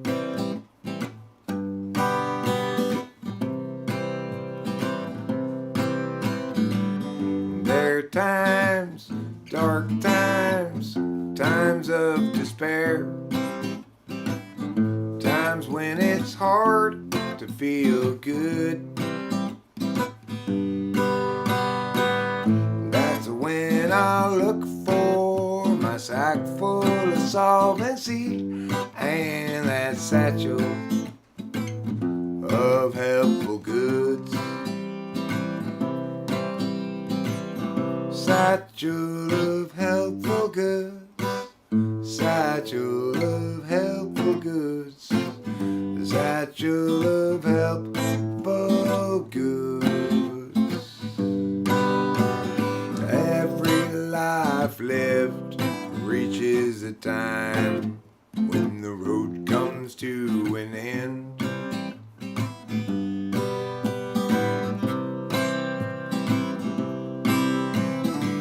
When I'm there, will there be anybody else around? Or will I travel all alone? That's when I'll look for my sack full of solvency and a satchel all filled with home. And that satchel with nothing but bones. Satchel of helpful goods. Satchel of helpful goods.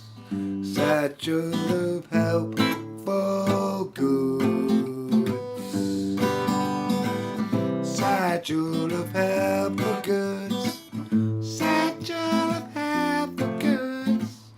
Satchel of helpful goods.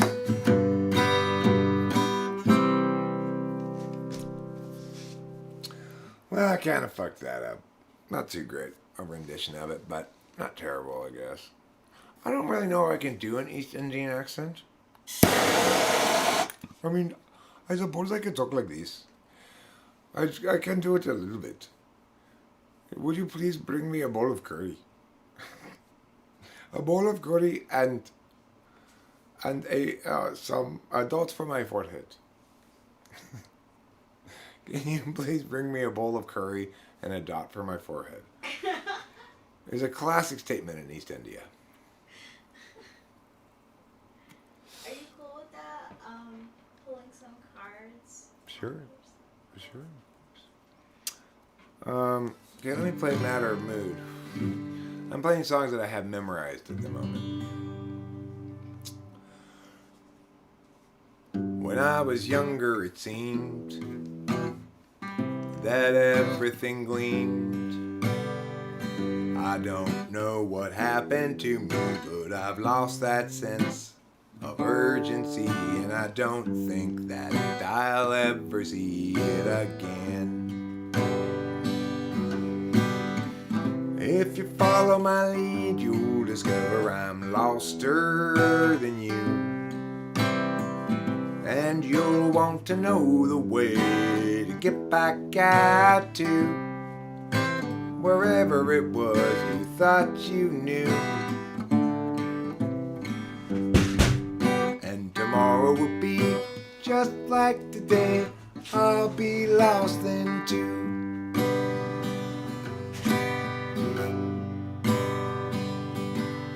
It's a matter of mood as much as a matter of will.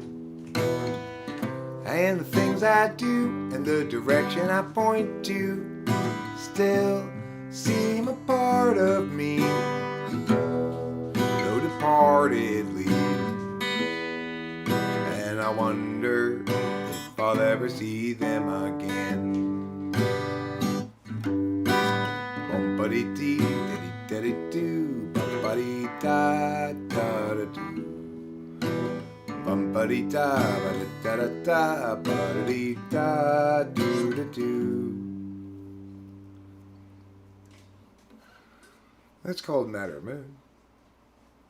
That's too fast? I didn't think that was that fast.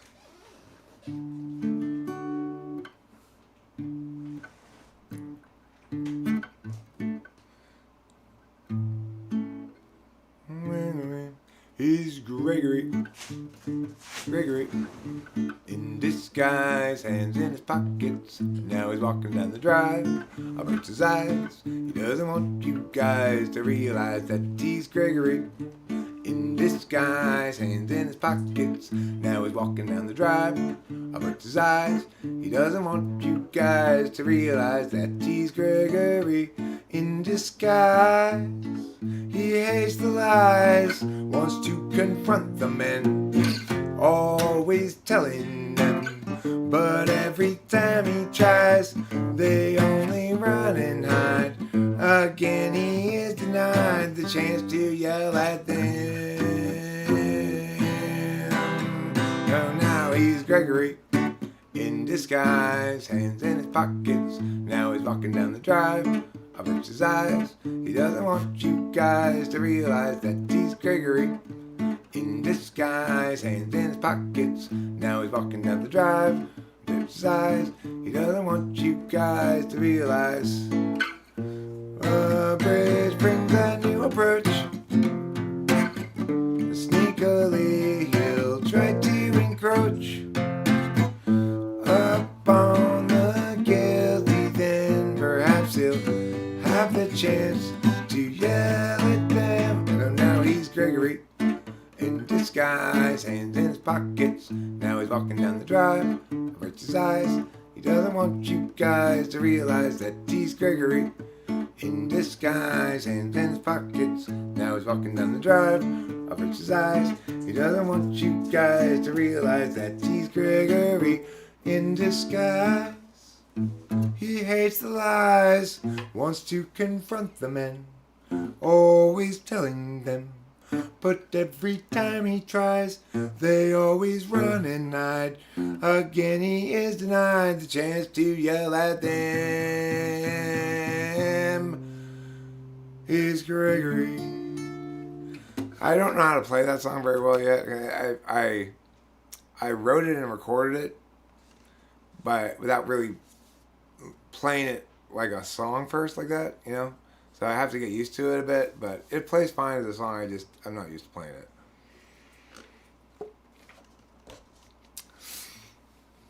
I'm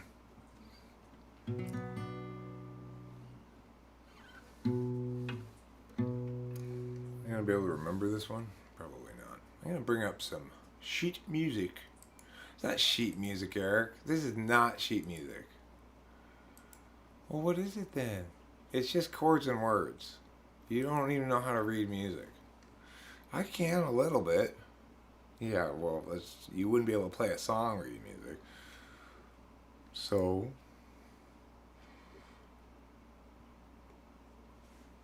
don't make yourself out to be some sort of knowledgeable music guy, okay? Eric. This fucking guy, I tell you.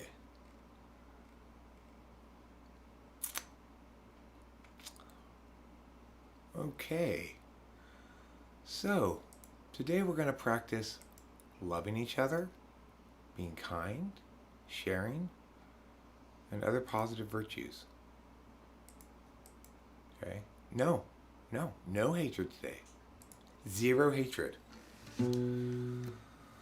Just brooding here won't do any good, but brooding's more and more my style.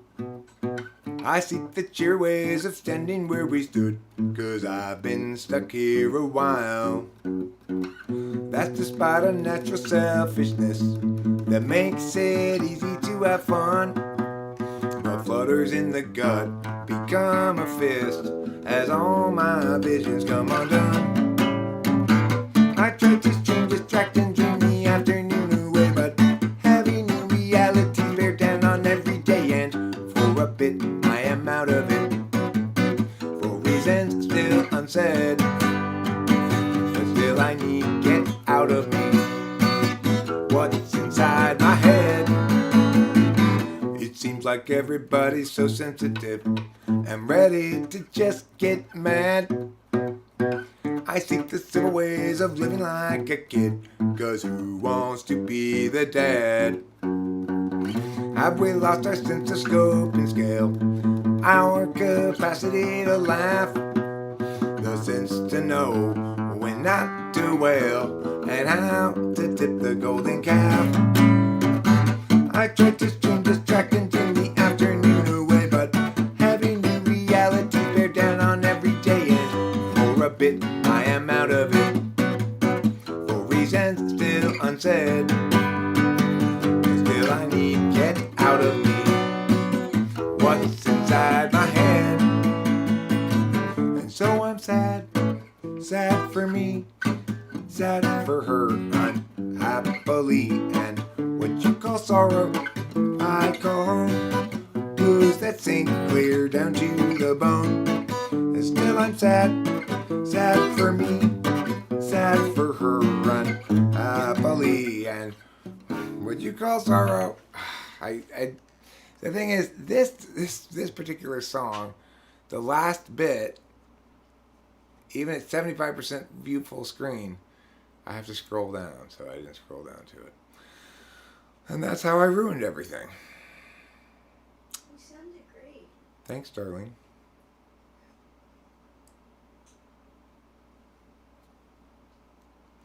Thanks, Aga.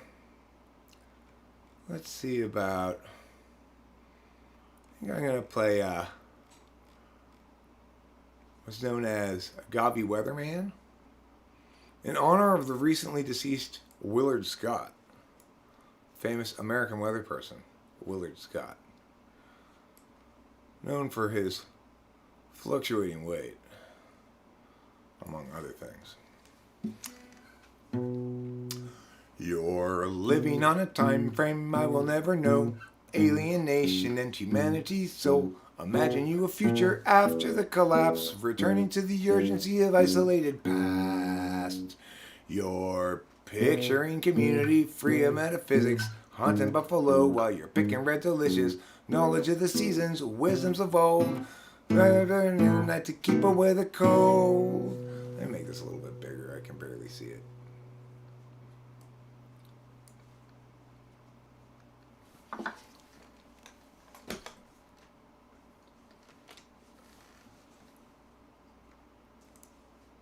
I said escape. Escape. Thank you. Let me put this at 100%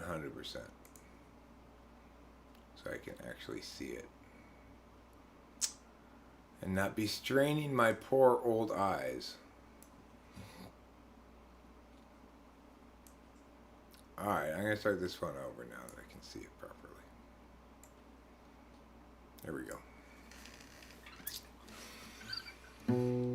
You're living on a time frame I will never know. Alienation and humanity's soul. Imagine you a future after the collapse, returning to the urgency of isolated past.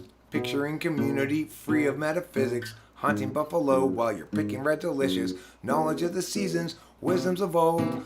Fires blazing in the night to keep away the cold. Hostility is kept at bay by what you think is in the way of life as children of the land, with an agave weatherman.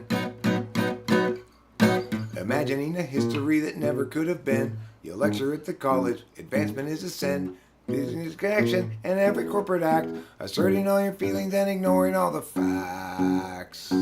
Hostility is kept at bay by what you think is in the way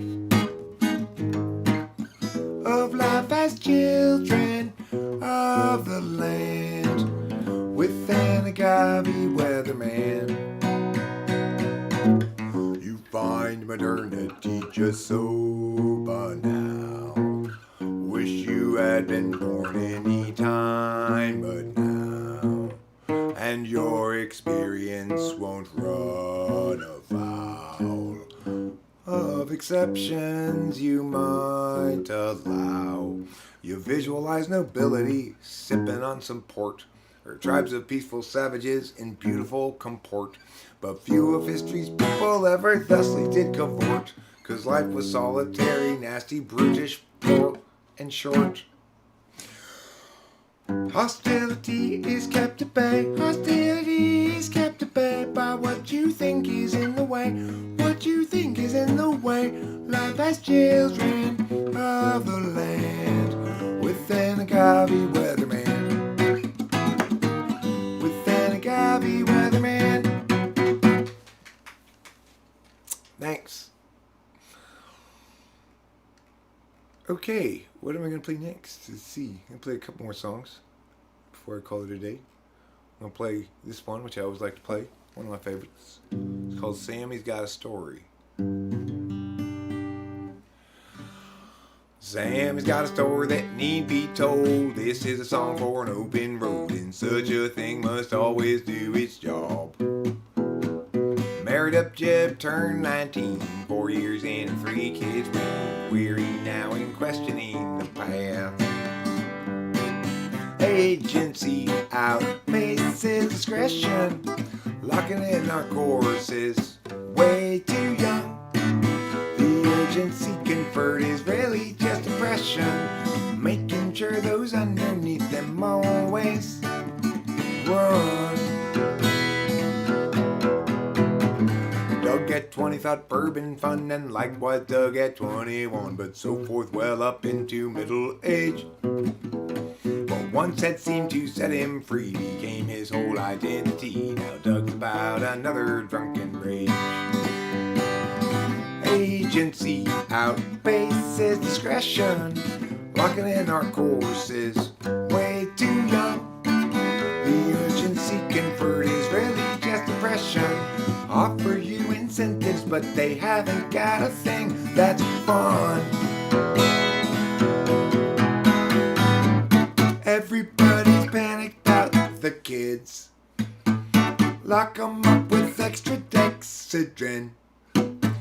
Mathematics to produce success, or impose more unjust duress. Agency outpaces discretion, locking in our courses, way too young.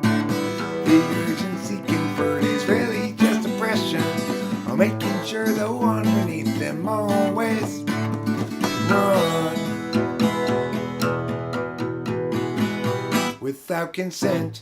It's really just oppression by parasites surviving on their wages earned by lying. While they feed their fear of dying. Yes, they feed upon the futures of the young.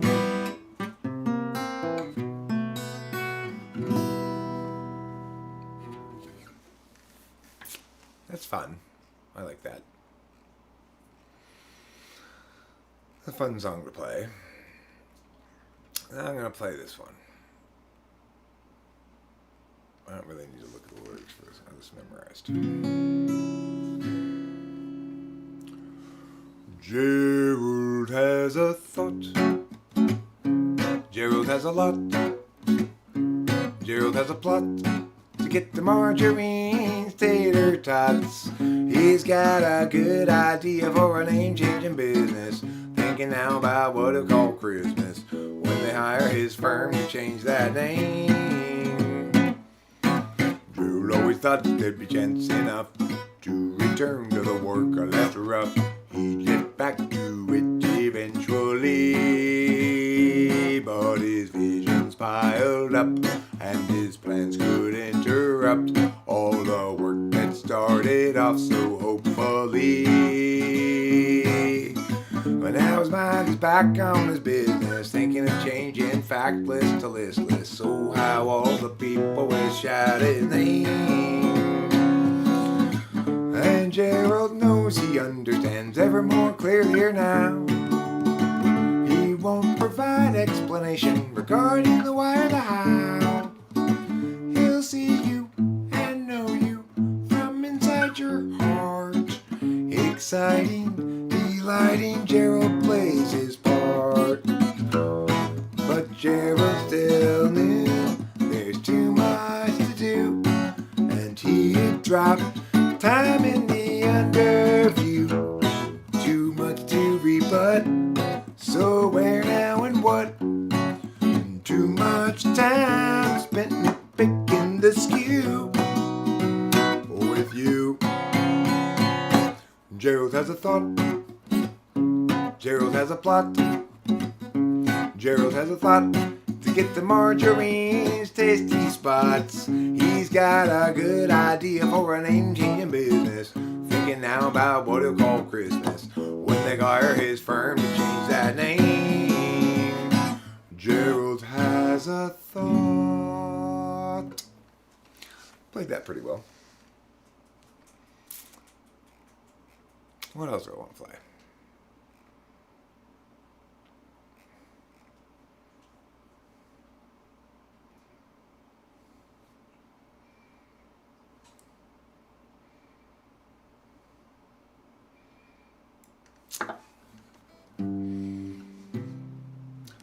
Oh, well, he's Pucker Tart, Lemon Squeeze, the friendliest guy that you will see.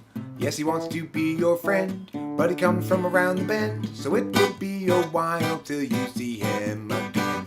He's Pucker Tart, Lemon Squeeze, he's a friend to you and me. He's international delight's favorite go-to right-hand guy. He's international like him, but he is also busy like his friend, the beaver bee. Busiest creature, busy as a bee, busy as a beaver, and so much busier than Pucker Tart Lemon Squeeze. Well, he's Pucker Tart Lemon Squeeze, shabba-dee-ba-da-ba-ba-doo-da. Pucker Tart Lemon Squeeze, shabba-dee-ba-day. Yes, he's Pucker Tart Lemon Squeeze, shabba-dee-ba-da-ba-ba-doo-da. Pucker Tart Lemon Squeeze, shabba-dee-ba-day. And if you want to go to visit him for starts, remember to bring something sour or tart.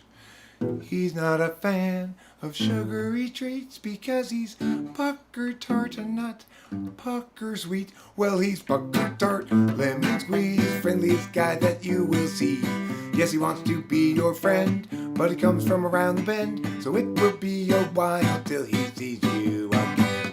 He's Pucker Tart, Lemon Squeeze, he's a friend to you and me. He's international delight's favorite go-to right-hand guy. He's international like him, and also he's busy like his friend Beaver Bee. Busiest creature, busy as a bee, busy as a beaver, and so much busier than Pucker Tart Lemon Squeeze. Well, he's Pucker Tart Lemon Squeeze, shabba-doo-ba-da-ba-ba-doo-da. Pucker Tart Lemon Squeeze, shabba-doo-ba-day. Yes, he's Pucker Tart Lemon Squeeze, shabba-doo-ba-da-ba-ba-doo-da. Pucker Tart Lemon Squeeze, shabba-doo-ba-day. Pucker Tart. I played that okay. I'm still trying to get the hang of transitioning from the different strumming patterns because it takes me a while to figure out what the strumming pattern is for the chorus. But I'll get it down. I just need to play it more. I need more SI with it. I'll play this. I like this song. I never really get anybody comment on it. It doesn't evoke a lot of response from people, but I like it a lot anyway.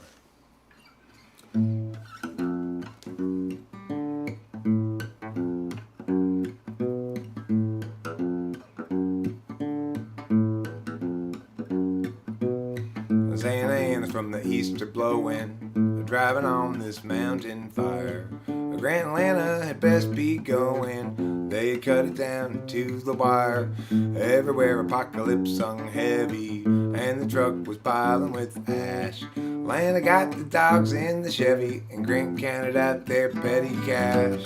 If times are ending, then time is bending. Flames rain down from the sky, while the dogs knock out with Grant exhausted. Atlanta stays awake to cry. 120 out but Labor Day, and that means cooking meat outdoors. Guy got distracted and fire got away. Now from Bradford to Arcadia they curse his name. Fire chased them west and down the incline till they reached the foothills below.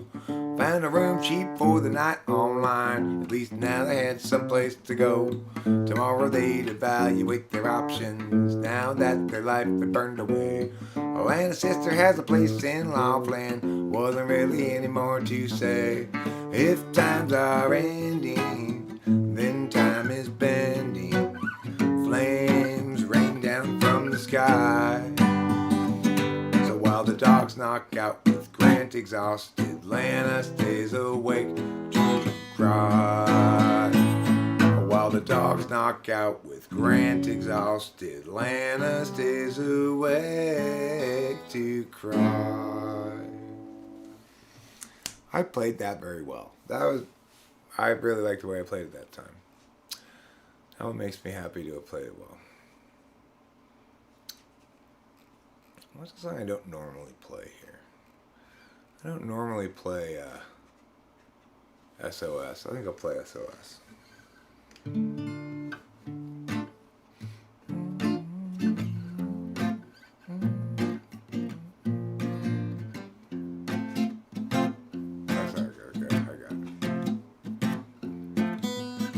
No good comes from skating on with them whom you'd mistaken for the one.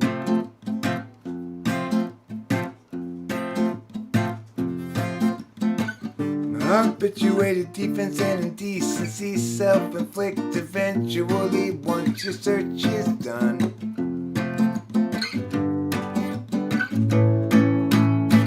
Driving in the car last night, we had a massive fight.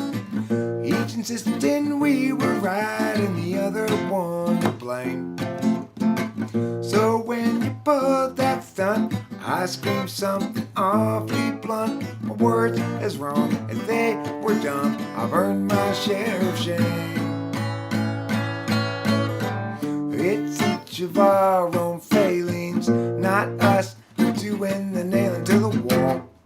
We fear so the others sailing off to reset their life and all. You can trust me, I can trust you, though neither trust ourselves much true. The love lays deep between you and me, at least about that we can both agree. Driving in the car last night, we had a massive fight, each insisting we were right and the other one to blame. So when you pulled that stunt, I screamed, "You're a worthless cunt." My words as wrong as they were dumb. I've earned my share of shame. My share of shame. Thank you. I played that terribly, frankly, but you know, shit happens. What are you gonna do? Can't play everything well all the time. Okay, I'm gonna play one more song. Maybe two. I'm gonna play one more song of mine, then I'm gonna play a cover, then I'm gonna call it a day. The other song I play of mine is this one.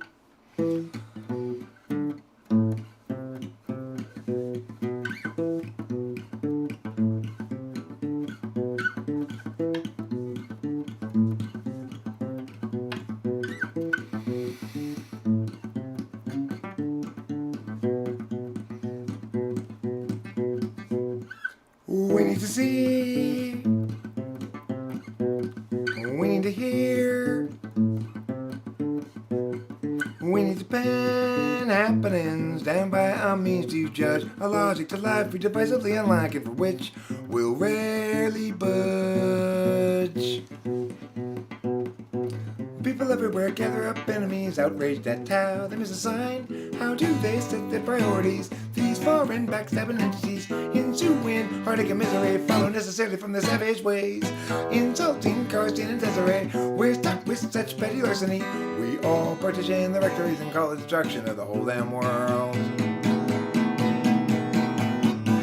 Duty shares now her limits. Hoping Julie will too. Jerry shares for 4 minutes. He just can't share things like they do. And Judy always thought that she should have bought two when she had the chance to buy. Judy always thought I should have not, although she I recall she'll die. People everywhere gather up enemies, outraged at how there is a sign. How do they set their priorities? These foreign backstabbing entities ensuing heartache and misery follow necessarily from their savage ways. Insulting Kersey and Desiree, we're stuck with such petty larceny. We all partition the rectories and call it destruction of the whole damn world. Kaboom! That was a little too fast. I was feeling it. A little bit too fast on that one. Well, you know, that's probably being an any dom. It's hard to settle into the single right way to do things and stick with it like you're supposed to, you know. But, you know, at the end of the day, I guess people who don't know my racial identity might say I'm just a white boy trying to do his thing.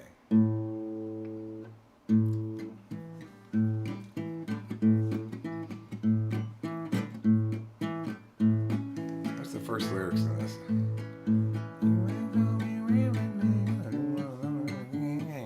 Here we go. This is always fun. You might call me a rambling man, 'cause I do a lot of thumbing and a kicking cans, but I won't do an answer good to call me names. My daddy wasn't Willie Woodrow. I wasn't born and raised in no ghetto, just a white boy looking for a place to do my thing. I don't want any part of anything they give, and I'm proud and white and I got a song to sing. Well, I said a few things and I'll admit it. If you want to get ahead, you gotta hump and get it. Just a white boy looking for a place to do my thing. I'm gonna find me a wealthy woman in a line of work that don't take no diploma, 'cause I ain't got much to lose but lost to gain. And you call me a good time fella, but I ain't no black and I ain't no yellow. Just a white boy looking for a place to do my thing.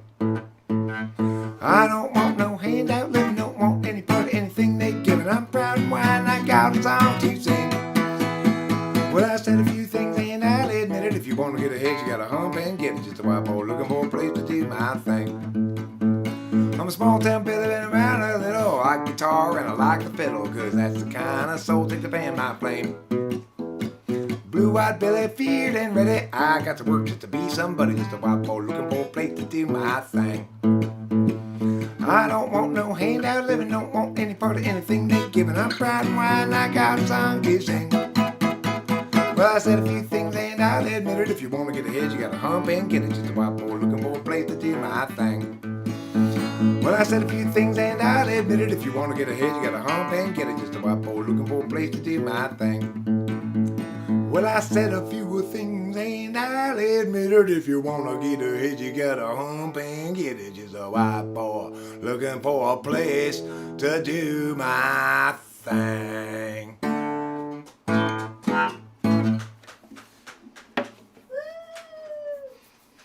Thanks, what's the guy's name who wrote that?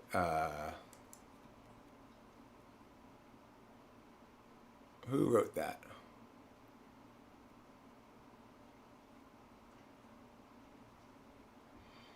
What's his name? Fuck, I forgot that guy's name.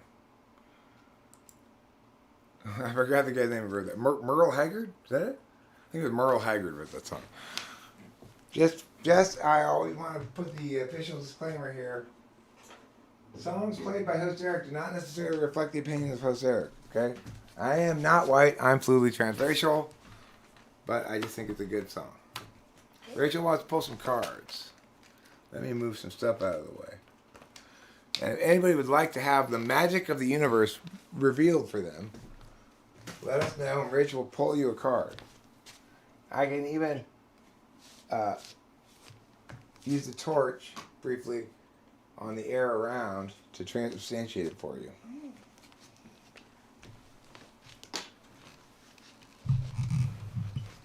Okay, Rachel, you're on.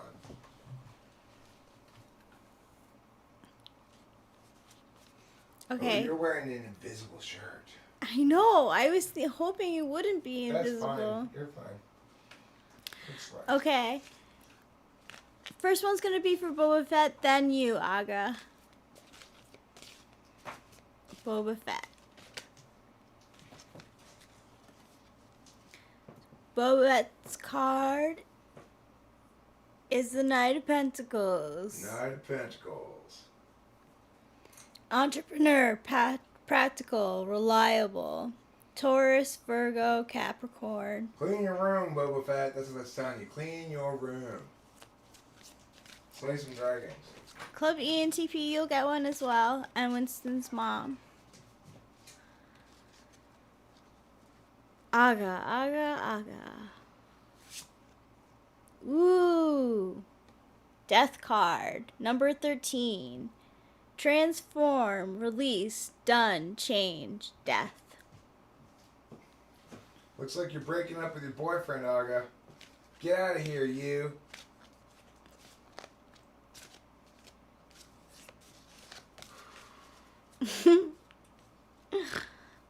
Okay.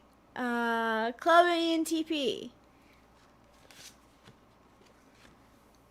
The Fool. Okay, well that's either you or the INFJ. Could be either one.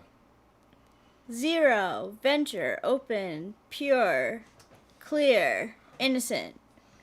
Faith? Death is what happens, Boba Fett, like when you get run over by a truck or something? Death doesn't mean change, it does. It's like a trans... But hold on, I want to do a 3-poll for Ooh. Club ENTP's new INFJ relationship. Okay. So here's what he thinks. Here's what she thinks. And here's the long-term prognosis. So can you reveal those? What she thinks. Okay, so what she thinks... That is the Page of Pentacles. She's like, all right. Well, this guy's got a plate. He's giving me this plate. I'm holding it. Feeling pretty good about that. Now, what does he think? King of Cups. I might have gotten the he and she backwards. I don't remember. But anyway, that means that probably she thinks that she's the king of emotions in this relationship. Which she is because your emotions are shitty. And what's the third one? Third one is the long-term prognosis. Ooh. Queen of Swords. Lots of good adult conversations. I think that's a very good pull. That means you're talking about boobs if it's an adult conversation. Oh wait, no, that's a different kind of adult conversation. My bad. Okay, I'll do 3 pull for Aga as well, and then. But first, I want to do 1 card for Winston's mom. And if anybody wants us to address a specific topic, like let's say, like Club ENTP, I know he's in the initial fire burst of romance, so obviously it makes sense to address that question. If you've got an equivalent question, like maybe you're trying to get a new job or something, let us know and we will do you a 3 pull in regards to that question. Okay, so Aga, do you have a specific topic that you would like to focus on for the cards? Work, romance, self-development, Could be friendship stuff. creative endeavors. Yeah, creative endeavors. Anything like that? You want to talk? You want to narrow the subject a bit?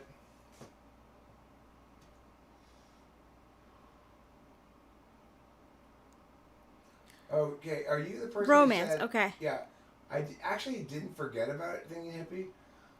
I've been thinking about going back and finding out who you said to do. If you could link them to me now, maybe I'll get that done today. Who knows? First one for Winston's mom. Ooh, she also got the Knight of Pentacles. Who's that for? Entrepreneur. Winston's mom. Practical, reliable. She's very entrepreneurial. Okay, so. I have a poop in my butt. Ooh. I'm gonna go poop it. Okay. And then do you want me to stop it? No, just keep doing what you're doing. Okay. So 3 cards for the romance of Aga.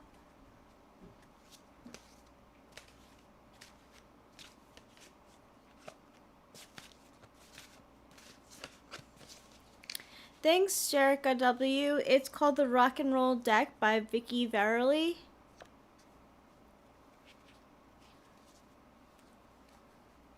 Okay. Aga. What she thinks, what he or she thinks, and them combined. What Aga thinks about the relationship. Ooh. Maybe you feel like you wear the pants. This is the Emperor card. It says authority, patriarch, seasoned, clout, emperor, virtuoso, number 4. So this is a major arcana. So you could be you could feel like you're very powerful in this relationship. It kind of gives you steady ego. What they feel, what they think in the relationship. 7 of Cups. So imagine, dream, visualize, create. They can be feeling a lot of different things. Maybe it's like a new relationship for both of you, or maybe you've been together for like a long time and it's just manifested into this thing that the other person is surprised by. It became all these different cups. And the last one, the 2 of you and this other person. Together, you are the Knight of Wands, dynamo, passionate, charming, cocky. So this relationship makes you both feel really good. Knights are usually like teenagers, so it can feel like a teen love. You could be both pretty cocky and charming. Like, you could exude this sort of energy of being passionate and charming and cocky towards each other or towards others.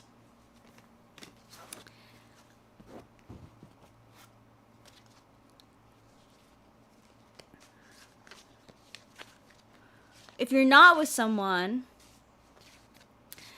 the Seven of Cups could represent the choices that you have in front of you. You could be, juggling a few different options of men or women in front of you, and you don't know who to choose. And the last person, okay, you think he's an ENTJ. Well, Eric says that the rods represent TE. So, it could be very likely that he is.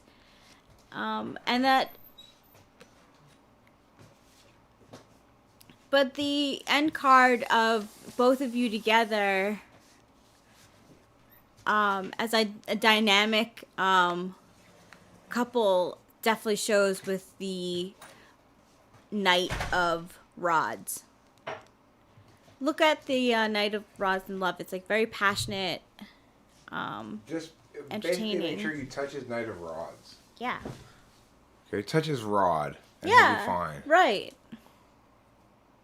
Net worth $5. You guys can give me my net worth. Worth about $5.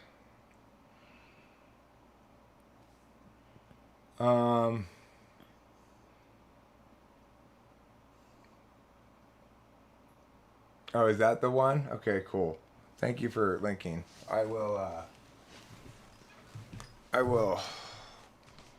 copy this URL and put it onto a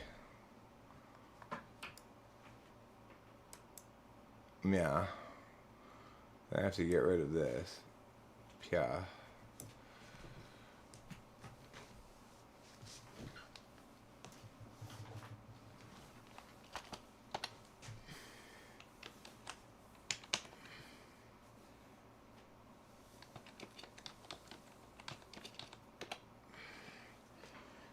Okay.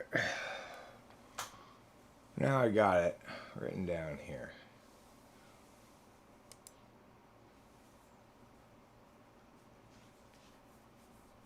Yeah, I got it. Let me check it out real quick. Are you done with your thing, Rachel? I'm sorry, I didn't mean to just push you out of the way or whatever.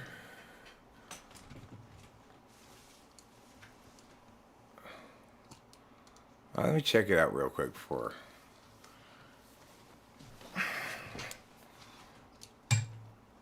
Let's see what we're looking at here.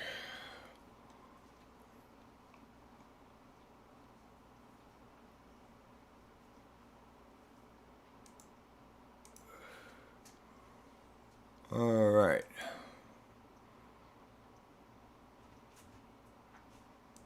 Piao. Copy. Paste. And go. Oops. So, hello YouTube and welcome to my channel, and in this video I'm going to be talking about the INFJ personality type. So, I thought about the INFJ personality type for quite a while, and I dreamed about making a video like this.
Sorry, I muted my mic because I wasn't entirely sure what I was watching at first and whether or not I was going to get copyrighted or something. So anyway, good night, Aga. And I'll type police you. You want me to type police you is what it boils down to. Okay, no problem. I'll type police you. I guess I will bring this to a close here nowish. I think I'll pull a bong rip before I go. And then my goal will be for us to do that type police video today. I like to sort of set a terms for myself before I go get whippets. Because, we can't really afford to get whippets every day. But we don't get them every single day, but we get them a lot, And so, if maybe I'll make that the condition of getting whippets is we'll get some work done on the type police video before we go down to the whippet store, and then, yeah. That's a good way. That's how I get myself to do stuff. I make,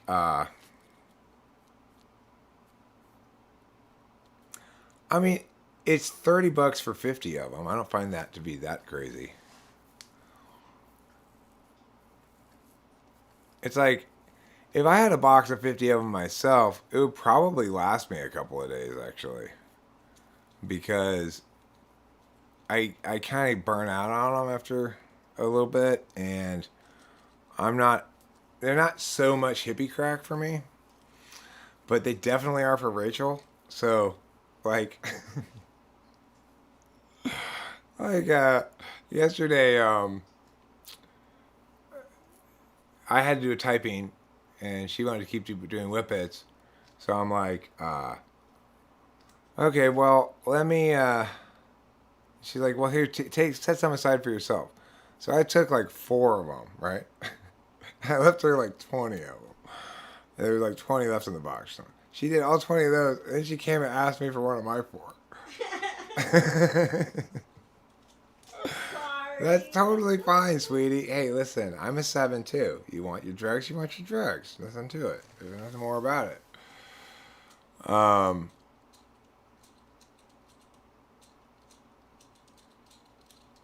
Well, the thing is, I can't find them cheaper online than at the place I get them. They've got these swips for $30 for 50, and I can't find them even that cheap online. So it's like we're getting a pretty good deal from that store.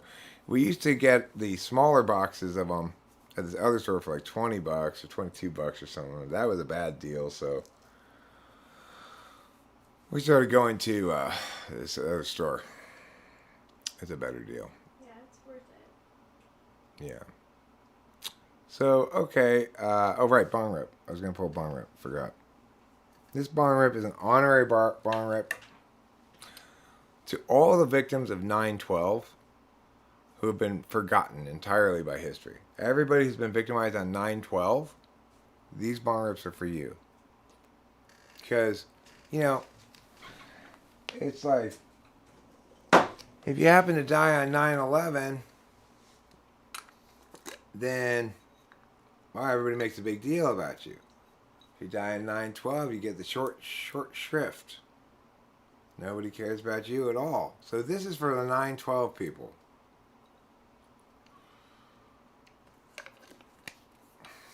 In honor of all of those who died on September 12th, whatever year, I transubstantiate this bong rip.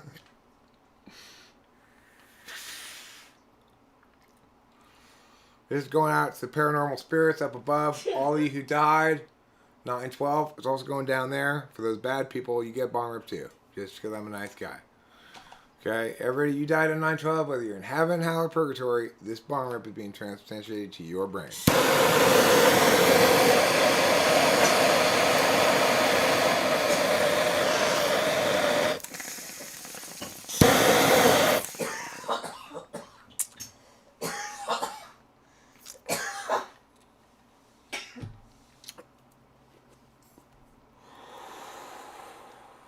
There's one more thing I want to do before we go.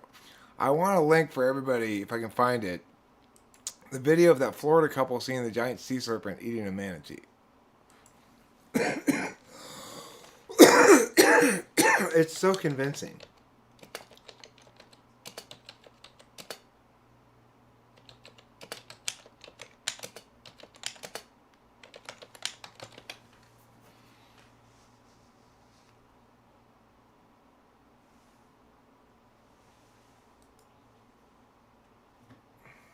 Is it this one?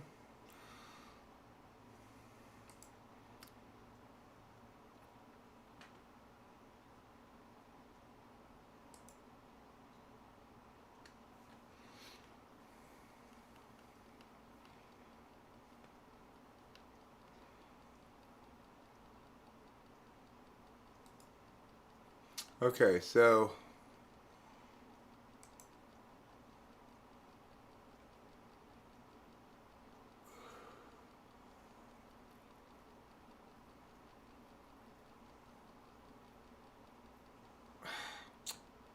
no. No. Stop being lame. God damn it.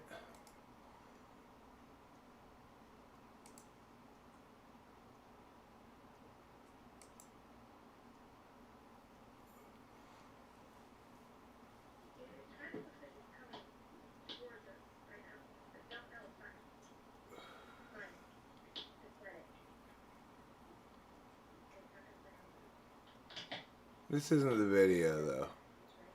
I don't think. Might be.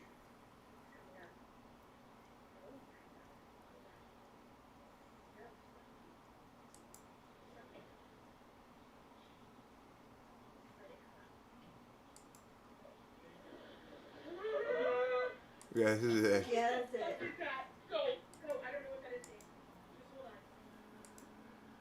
That's as good as the quality gets. That's frustrating. Okay, I'll put the link to it anyway, though.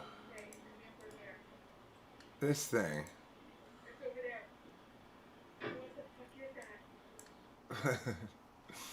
Yeah, it's watch this video. It's like, what is this thing? It's clearly a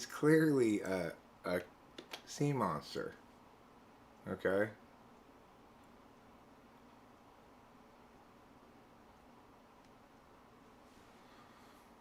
Okay, I might do that too. That would fall under the debate police category. A short-lived series in which there was no interest. But it does have a good well,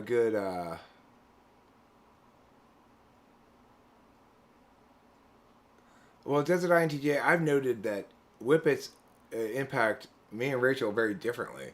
So, my working hypothesis on whippets is they knock out your dominant function and leave your mirror function. Rachel turns into an any machine when she's on whippets. She starts talking, saying random shit, random nonsense. I have NI realizations on nitrous.